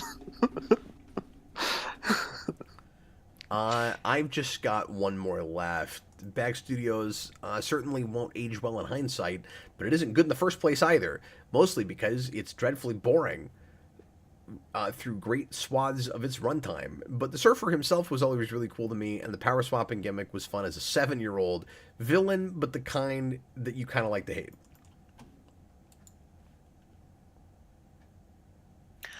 Connor Nielsen. Captain Coon, you missed what I said. I said 10 years earlier the Saturn had games being made for it. That's what I said. I said, but my point was only a decade earlier that was around and called Saturn.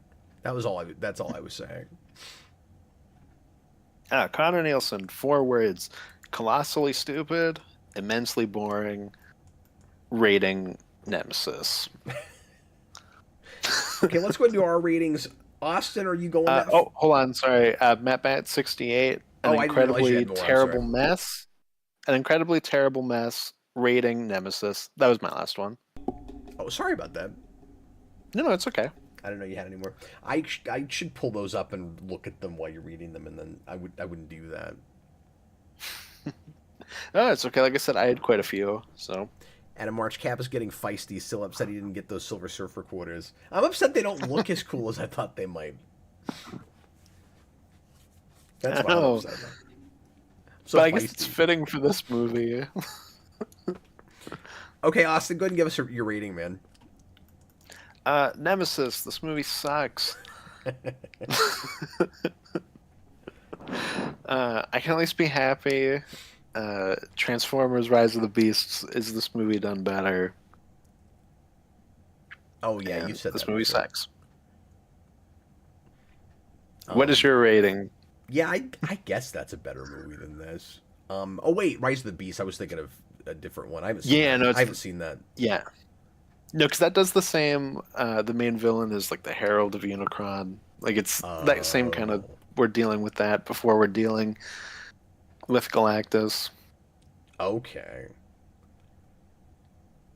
So they do Unicron in more than one movie? So that was the last one, so we haven't had a sequel to that. But that's like setting up him to be like the villain of another one. But why did I think Unicron was in Dark of the Moon? Unicron is set up in the last Michael Bay movie where we're talking about him, but he's not in Dark of the Moon. Oh. But that one does have like a planet like Cybertron going into Earth's atmosphere. So you might be thinking of that. I've only seen any of those one time and No, of course. Okay. Interesting. I'm oscillating between villain and Nemesis with this, and I feel like I probably kind of just on principle have to go Nemesis if I'm saying X3 is the better movie. Mm-hmm. And I've got it pretty low in my ranking, so I guess I'll go Nemesis.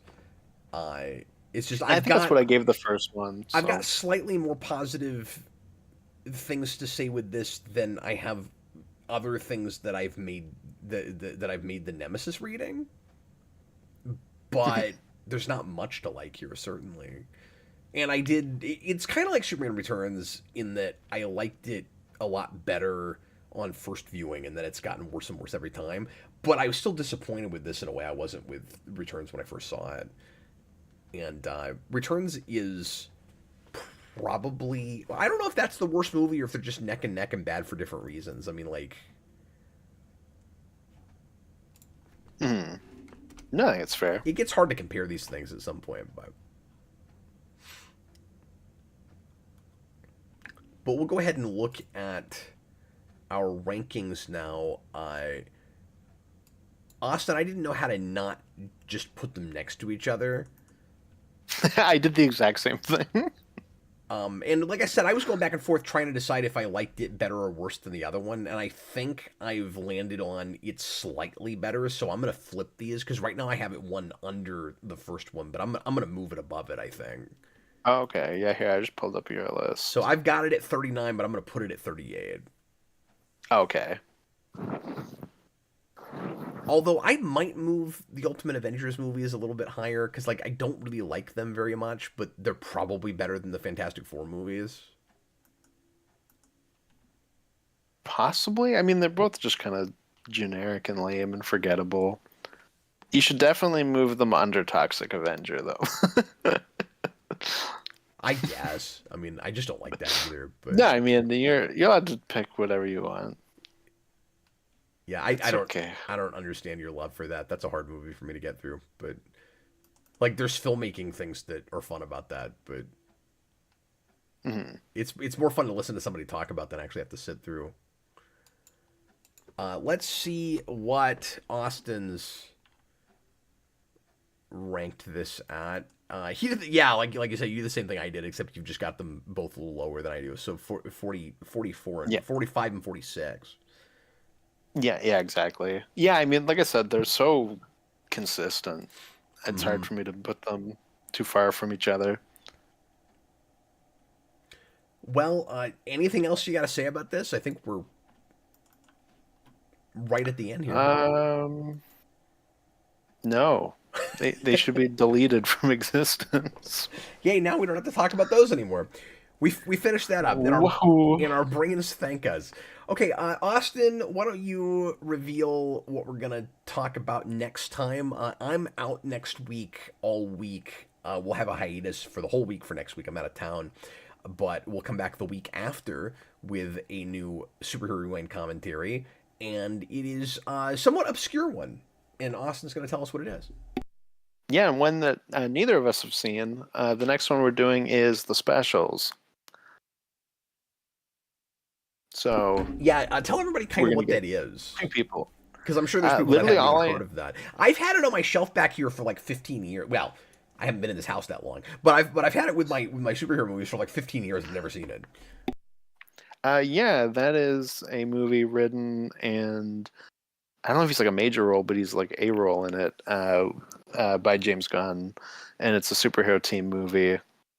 And both of us were interested to watch it, and we're gonna check that out. I also, okay, no, I was gonna say that's the movie where he works with the woman that's fan casted for Wonder Woman, but no, that's a different movie.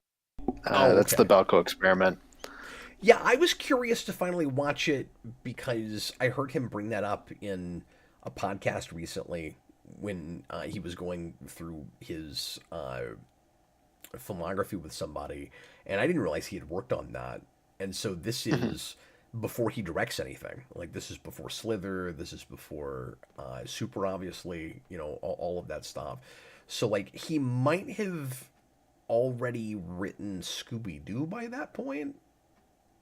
I think so. I'm pretty sure I think he'd already done. I think Scooby-Doo was like his first like crack into like Hollywood stuff outside of like Troma. And Dan's Den says released a year after Mystery Men. Yeah, and probably in a somewhat similar vein. Yeah, and I imagine I'll probably like Mystery Men more, but like we'll see. I'm interested to see what that's like. Yeah, I'll be shocked. Well, you considering how much you love that movie, I'll be shocked if this beats it. But Yeah, RJ that is Godzilla, I've fair. never even heard of it. Yeah, I've only heard of it. I never knew what it was. I think somebody sent me that in the mail a long time ago, and that's why I've got it. But I Oh, never okay. got Yeah, I was around to it. surprised when you told me that you had it Yeah, I've got a real old copy because of I it. didn't know about it until I put the list together, and it was like, oh, there's this movie I've never heard of. I should watch this, and I never got around to it.